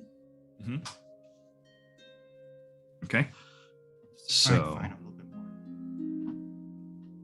so I believe the diary gives you a secret about them. Yeah, like a heartfelt memory, a description of the person, the secret that admire, love, or something else. DM's discretion. Okay. You do get then the object of their affection.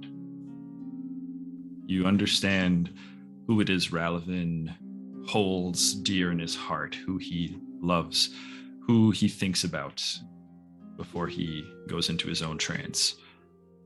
And Luna, you find it is you. You are the individual who Ralavan cares about most, who an object of his desire. And it's disturbing that, again, maybe object is a strange way to phrase it, but it is, you know that he thinks about you a lot. What did you roll for your curse? Oh, well, yeah. Yeah, don't even ask me if I succeeded on the charisma save. Oh, sorry. Did you? I did. I have to roll a nat 20. Okay. Let me, a D4. That's not a D4. I'm going to tell them they can put their headphones back on after we hear this. 1. Which is? Despair. Information gleaned from the diary leads you to an existential crisis. Okay. All right. Oh, fuck. You have disadvantage on it.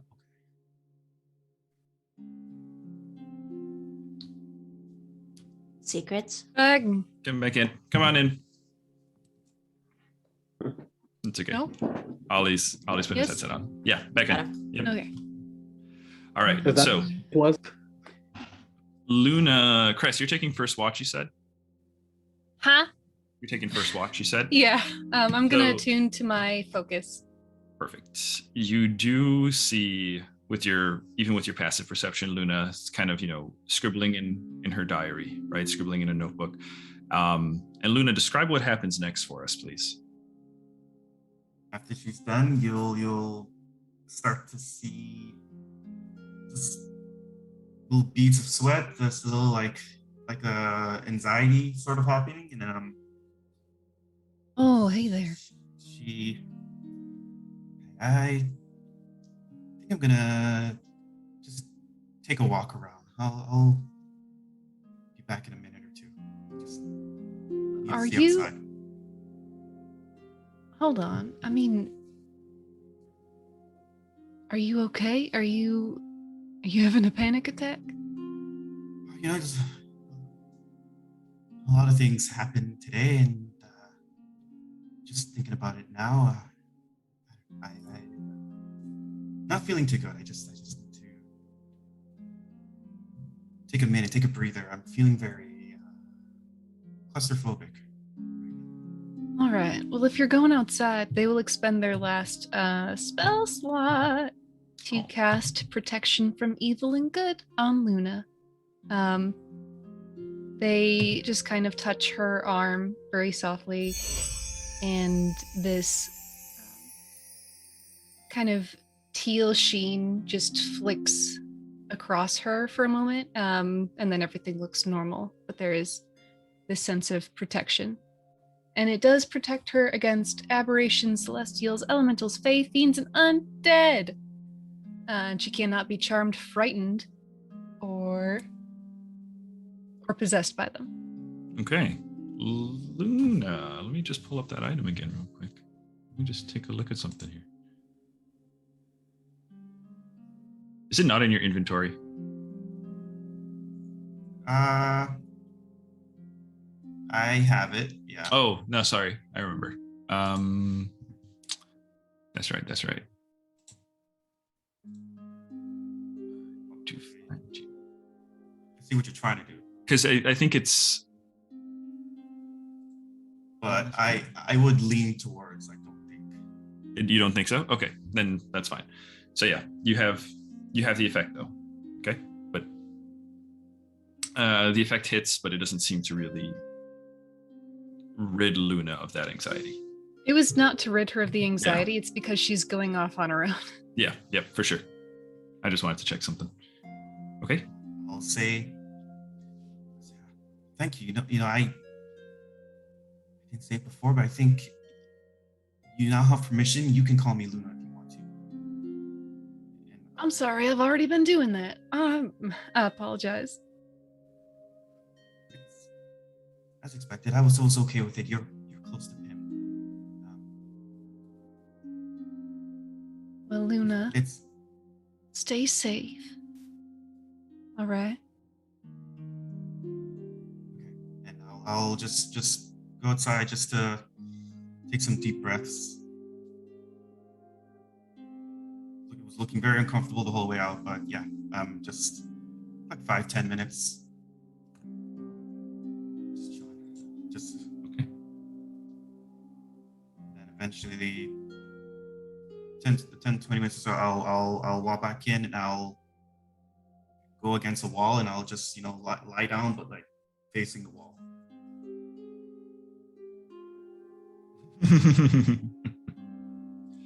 All right. Cress, you see Luna come, go. And what do you do next? Tune to my focus. Okay. Yep. Successful. Right. You feel kind of like a warm pulse through you. A familiar presence. Kind of just beyond reach. Not in the room, but you're aware of Kind of another. like the dead presence of someone else with the same item. Not quite. More bestial. More. It's an affectionate presence. It's a warmth, and it's reassuring. Roll me insight, or roll insight.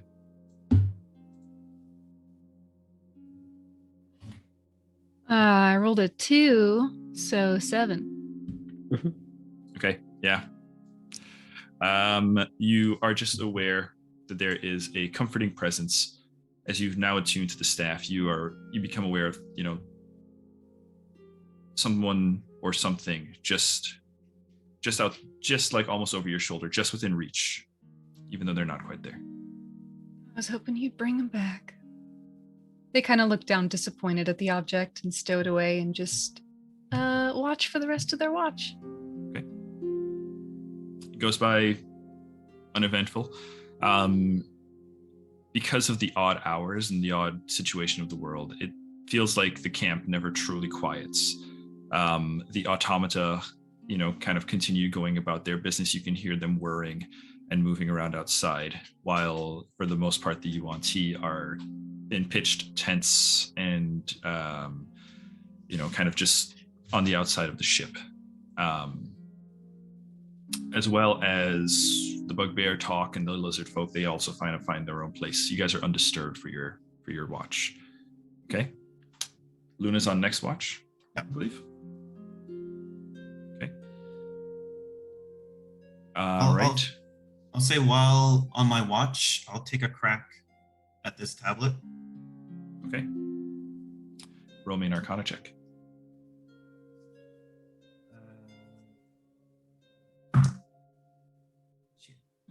Oh wait, I'm gonna use an inspiration on this. Finally, that was not a good roll. That's okay. That is rolled a 15 Plus 6 for exactly 20. there you go. Okay, so Inspiration to the rescue. As you sit there kind of studying this tablet, going through the text of it,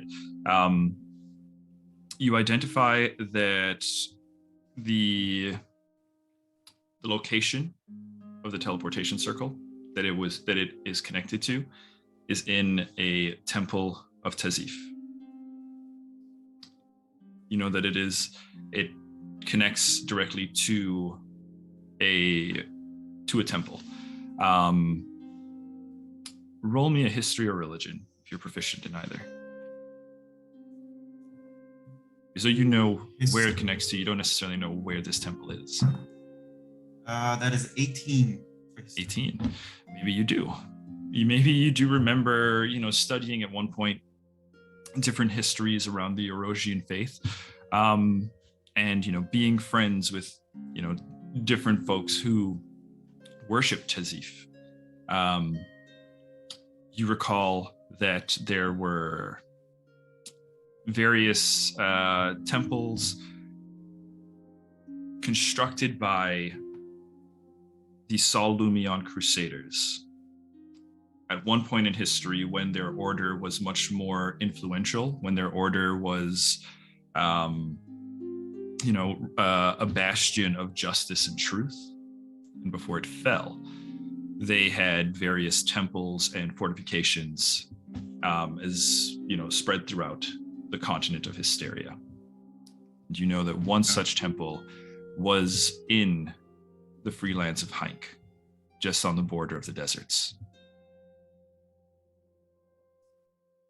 Okay.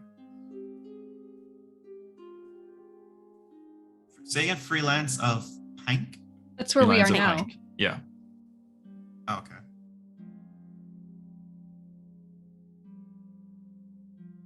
And it would border with what were the Sands of Dalmacin.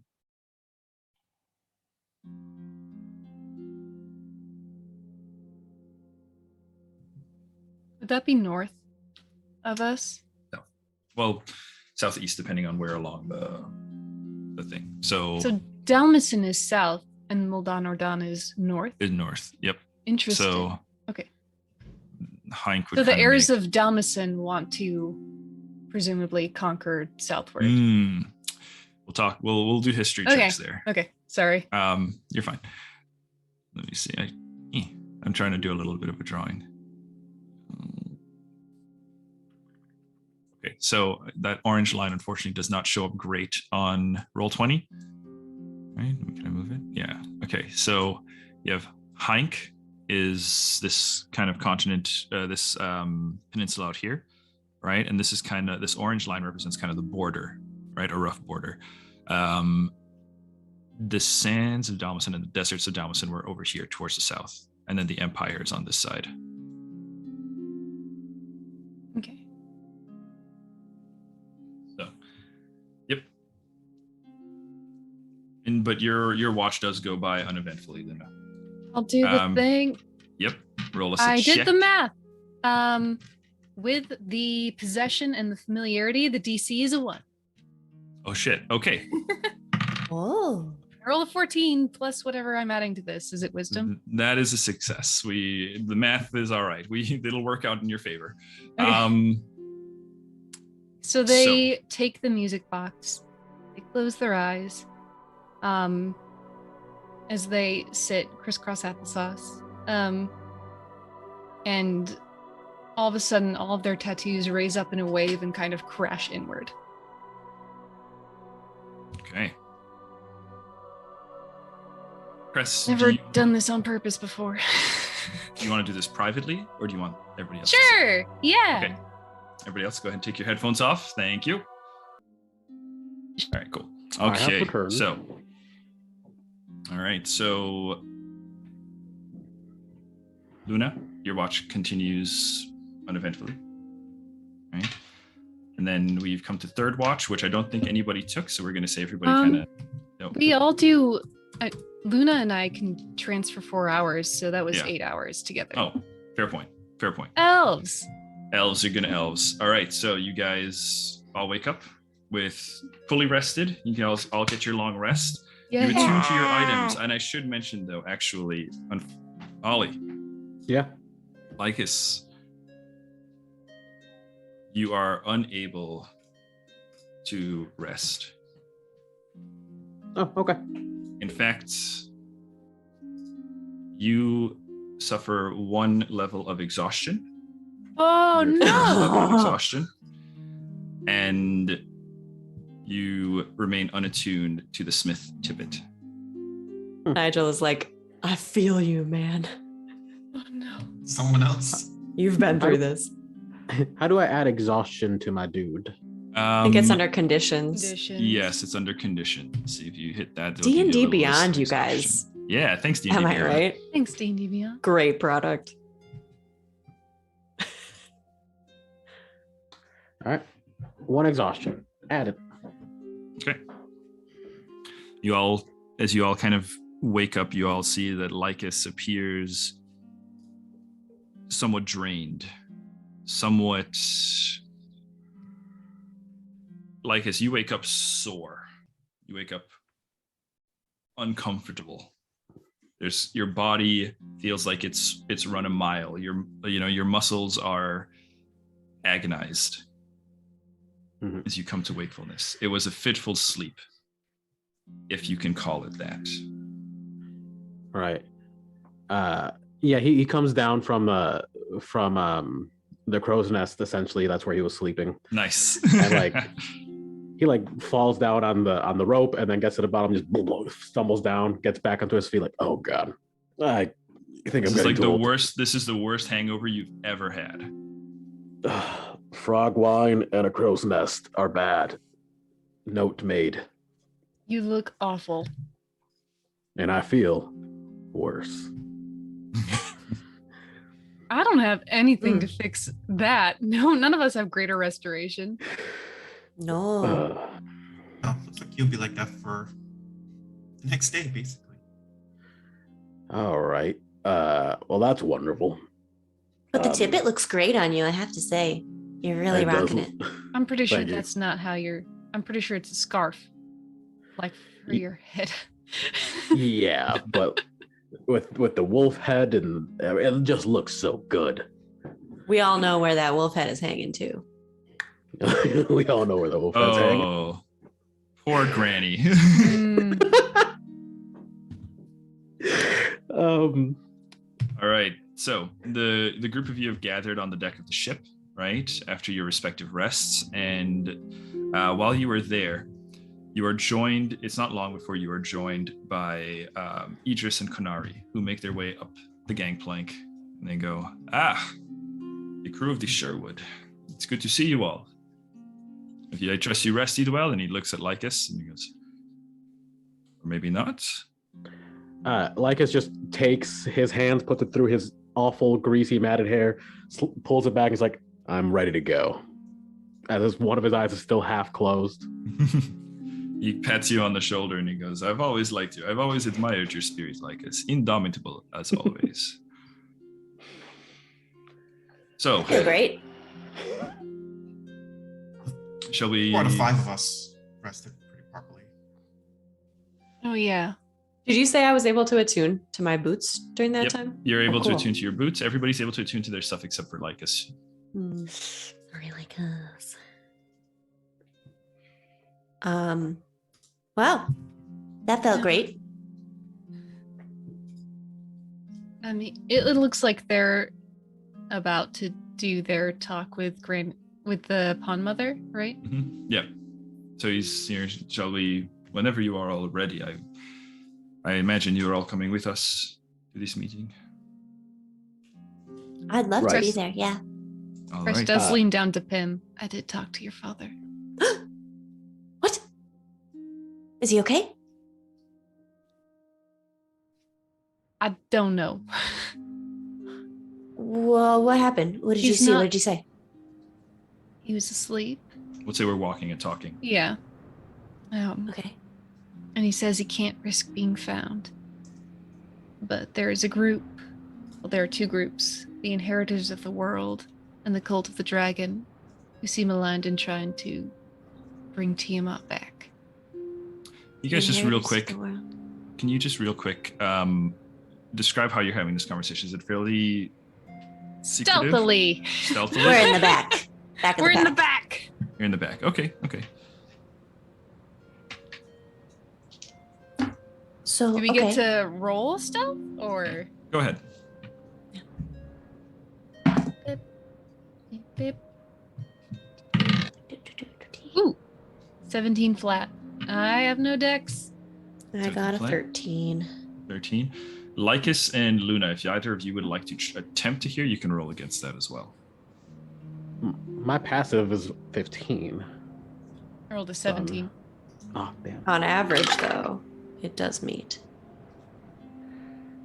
All right. I also rolled a 13, but I have a +5. So, 18, yeah, you're able to kind of catch bits of the conversation. Luna, are you I attempting? was 15. I think I'm walking along with Idris. Sure. Okay. So, Lycus, you are kind of aware of the conversation. Crest, Pim, you guys can, continue your conversation. You said the Inheritors of the World and who? Cult of the Dragon. They're evil. So, They'll he enact a sleeping, calamity but on you- the world. he was sleeping, you said? Yeah. But you were still able to communicate with him? Yeah. Oh, is this like Do you remember when I starry communicated dimension with you? stuff? Yeah. Like that. Yeah. Okay. I don't know what's happening. I hate everything, and this is awful. Yeah, it's okay. We'll figure it out. But they Okay. intend to wake her up, and when they do, the Earth will be destroyed.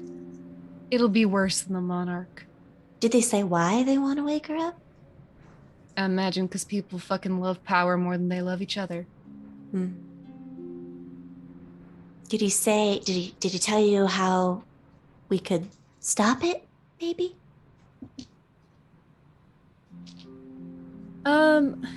Not in so many words. I imagine there are some people I gotta kill. Okay. Well, I'll help you. If it means saving the world and rescuing my parents. Something woke up your father, Pim. The dream shattered. Is that bad? It's hard to say. A lot of things can wake a person up. Could you see him? Yeah. He was bartending at a fancy party. It's very balletic. Very charming. Yeah, that sounds like him. But he was okay, mostly? Yeah. I don't think he was hurt, but I think he's hiding. Okay. Around this time where you guys all arrive at the Pond Mother's Pond. all right, everybody.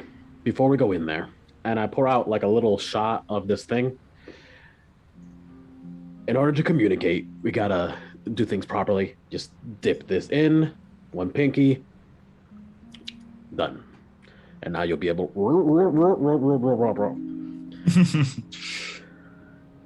Idris and Kanari kind of look at each other.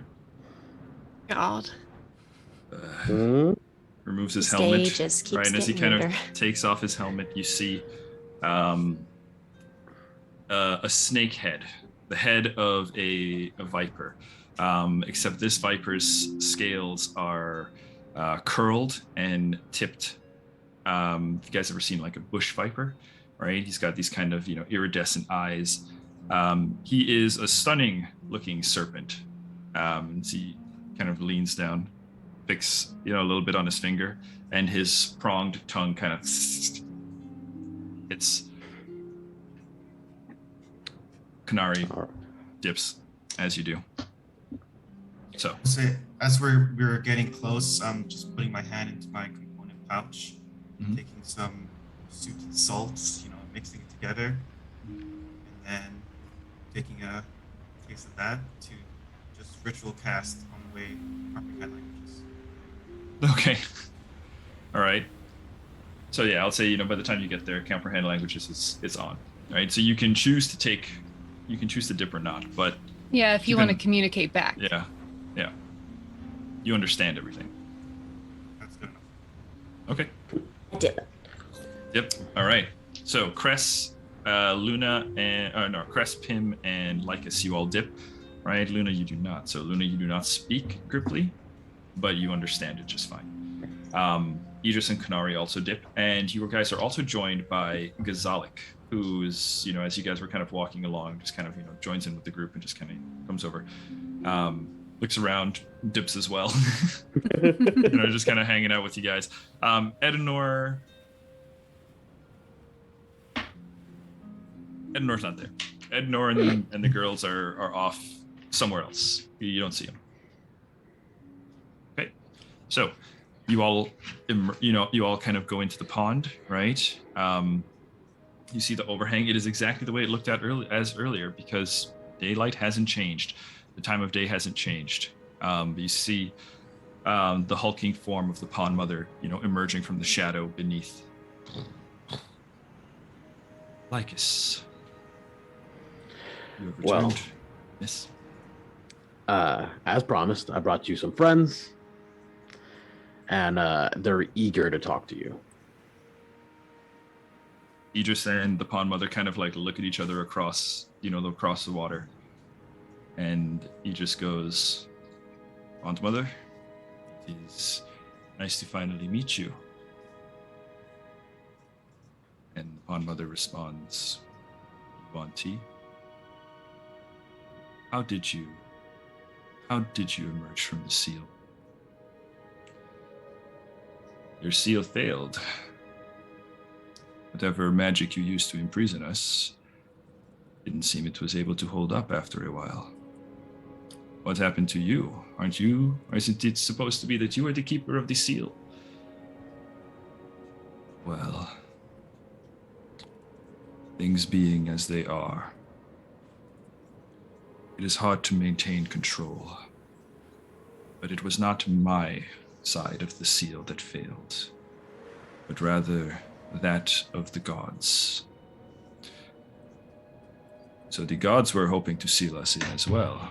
I had my suspicions, but thank you for confirming it.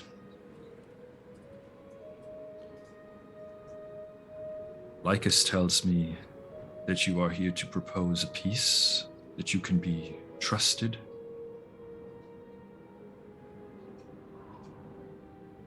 We are looking for allies. Sraras.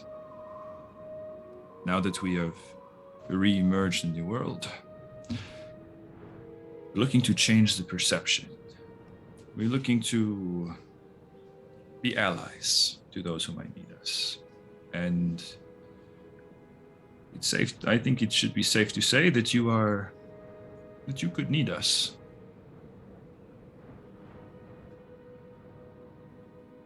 The pond mother seems pensive.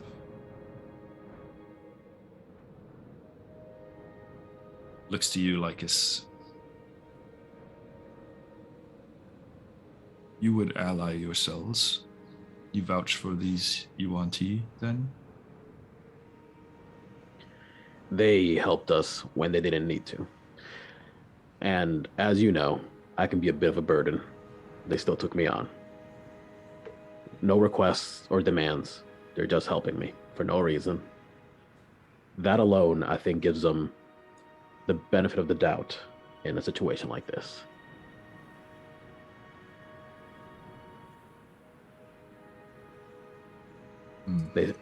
Pond Mother, they say that violence begets violence or something like that.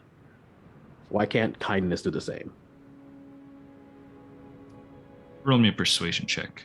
And you guys are all there, so if anybody else wants to kind of add on to help give him any sort of advantage, feel free.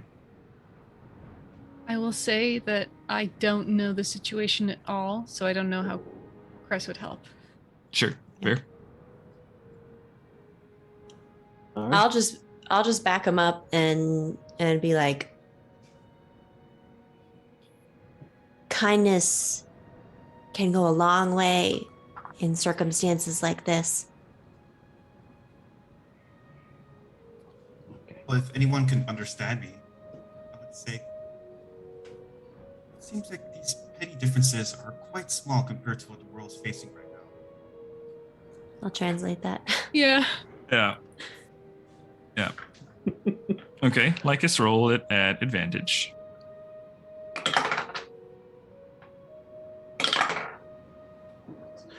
And persuasion, total of 17.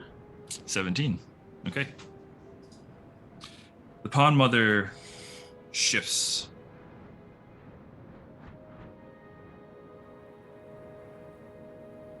Lycus has been good to my people.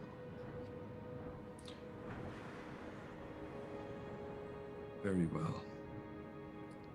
Yuan Ti, I will grant you the opportunity to prove that things are different. And should you breach that trust, I will do everything in my power to assure that Sa'aras is resealed. And Captain Idris goes, well, then perhaps as a gesture of good faith, my crew and I will stay here in the Frog Grove, and we will use what salvage we can acquire from our ship, the Honor. He looks to Kanari, who nods encouragingly. And we will take these, and we will improve your defenses. We will see if we can't use the technology within the Honor to at least help you in some way.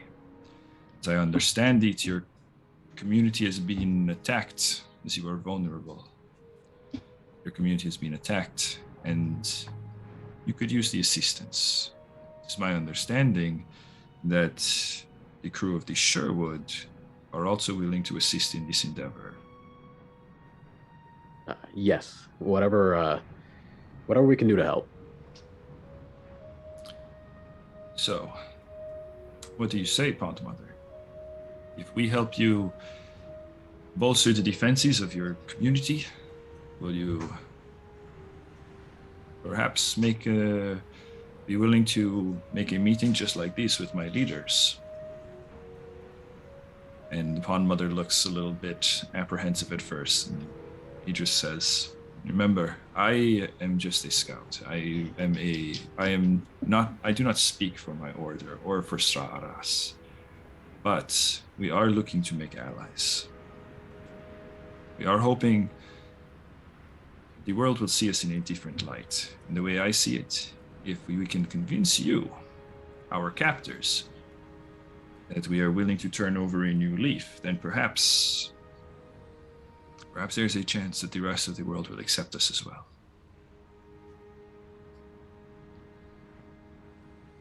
Pond Mother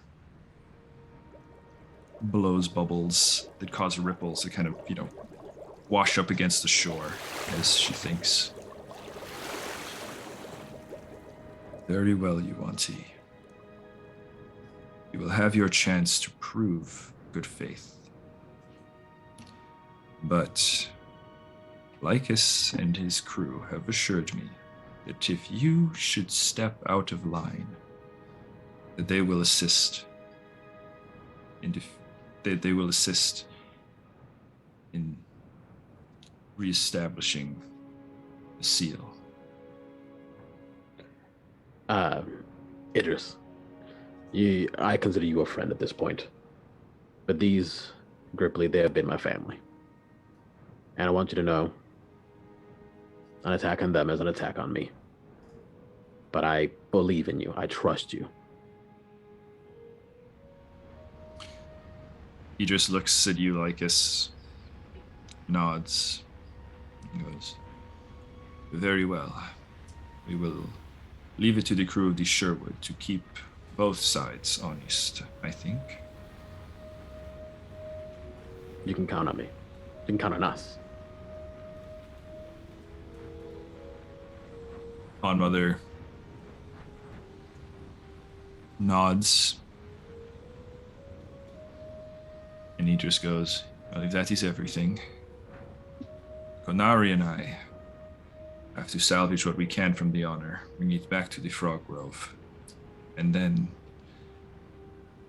show you that actions, it seems that you are more the actions speak louder than words kind of person," he says to the Pond Mother. "So we will get to work." Pond Mother blows some bubbles. "Very well, Yuanti. We will see and give you the chance to prove your loyalty. To prove that you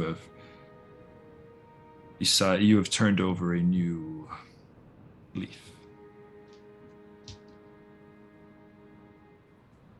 With that, the Pond Mother kind of dismisses Idris, who looks at the group of you and kind of gestures for you to follow for a bit. Before I walk away with everybody, can I whisper something to the Pond Mother? Absolutely. That went great. I'm glad nothing had to be punched. Next time, give him a little break. He's trying, all right? You're doing great. Bye. And he runs off. There's a gentle lick on your hand. You know, something kind of affectionate, right? A little nudge, Pond Mother acknowledging. Okay. Cool. So you all kind of catch up, with Idris out of earshot from the Pond Mother. Idris goes, "Well, that went as well as I think any of us could have hoped." I've never watched a peace treaty happen before. Well, it's certainly not much of a peace treaty yet. Yeah, but still, that was special. More of a ceasefire. I meant what I said. I'm hoping that we can use the technology from the ship, the remains of the honor, whatever can be salvaged, towards the defense of this place. To that end, perhaps I can trouble you all just one more time. There is certain components that I think could be useful. Notably, power armor, Sraras, as well as the sun sails. These components were broken off our ship during the attack. They fell somewhere off in the jungle. Lycus, could you and your crew find these things, bring them back to us? It will certainly help make our operation that much quicker. Okay. One last thing then. We will do this. This'll did you happen to talk to your shipwright and determine how long it would take to possibly get the other captain, his ship, airborne? Fortunately, I don't have an answer for you yet. We need to see what can be salvaged from the honor first. Depending on that, it's entirely possible that if things are broken beyond repair, we may never get their ship up and running. But we'll try. Let's see what we can see what can be acquired. Well, I think fortune's on our side. Hopefully. Do you have any idea where these two items might be? Any general direction? I believe it's hard to say. If you can find some sort of vantage points, I don't know. I'll leave finding them to you. Maybe it was the shiny thing you saw in the distance. I mean, might as well look. We also should be, while we're out, looking for that missing crew. Two birds with one stone, right? Well, as long as you can bring those things back to us, then we can begin reinforcing this place. And what direction did your crew head off in when they departed? Oh, my crew is unfortunately all accounted for as we can hope. Yeah, it's Flintlock's crew. Oh. Which direction did they go off in? I believe when I spoke to him, he had mentioned his crew going off towards the north. Perfect. So I will leave it to you all to find what you can. It sounds like you have a good bit of things to look for. So keep in mind, the sooner you bring these things back to us, the sooner we can try to fix what we build these bridges. Does everyone here have a water flask? Yeah. On them? I don't. So could I borrow one in the meantime? For now.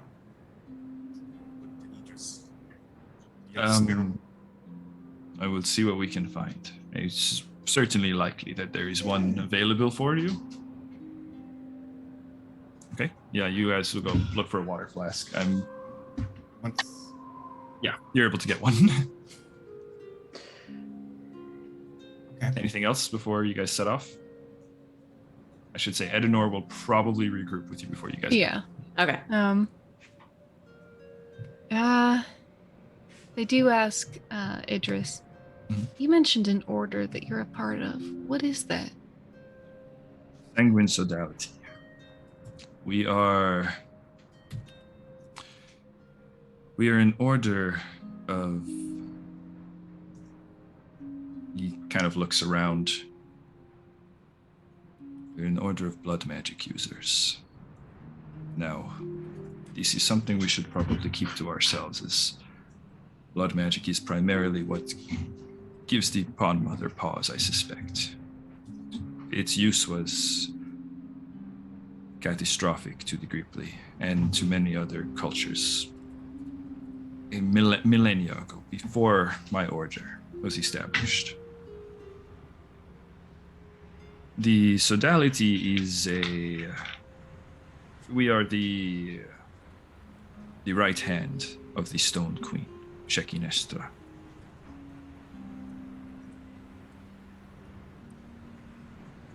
And you have to... The thing about the Yuan-Ti, the thing about us is that we are very ambitious, by nature. So, in order to properly establish a controlled hierarchy, my order was put in place. We manage who is allowed to acquire power. We keep things in line, and now you guys are kind of back towards the Wild Hunt, more in the company of other Yuan-Ti and, away from the Gripply. Mm-hmm. I will admit to you, the Pond Mother does have perhaps some reason to be concerned. There are, of course, just like anywhere, there are people who may not see things as openly as we do, even amongst Ra'aras. There are Yuan-Ti who are practitioners of the old ways.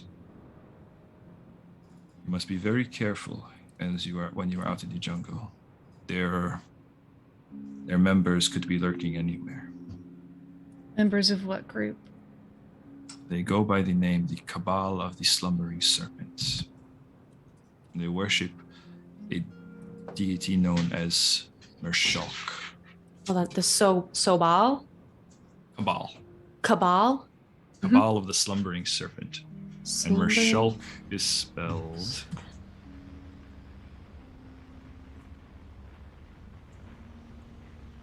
Yeah, absolutely. Mershulk. They are they represent the minority of my people, but still, I could see their involvement. If they learn of our attempt to breach with the Gripply, they might work to sabotage it.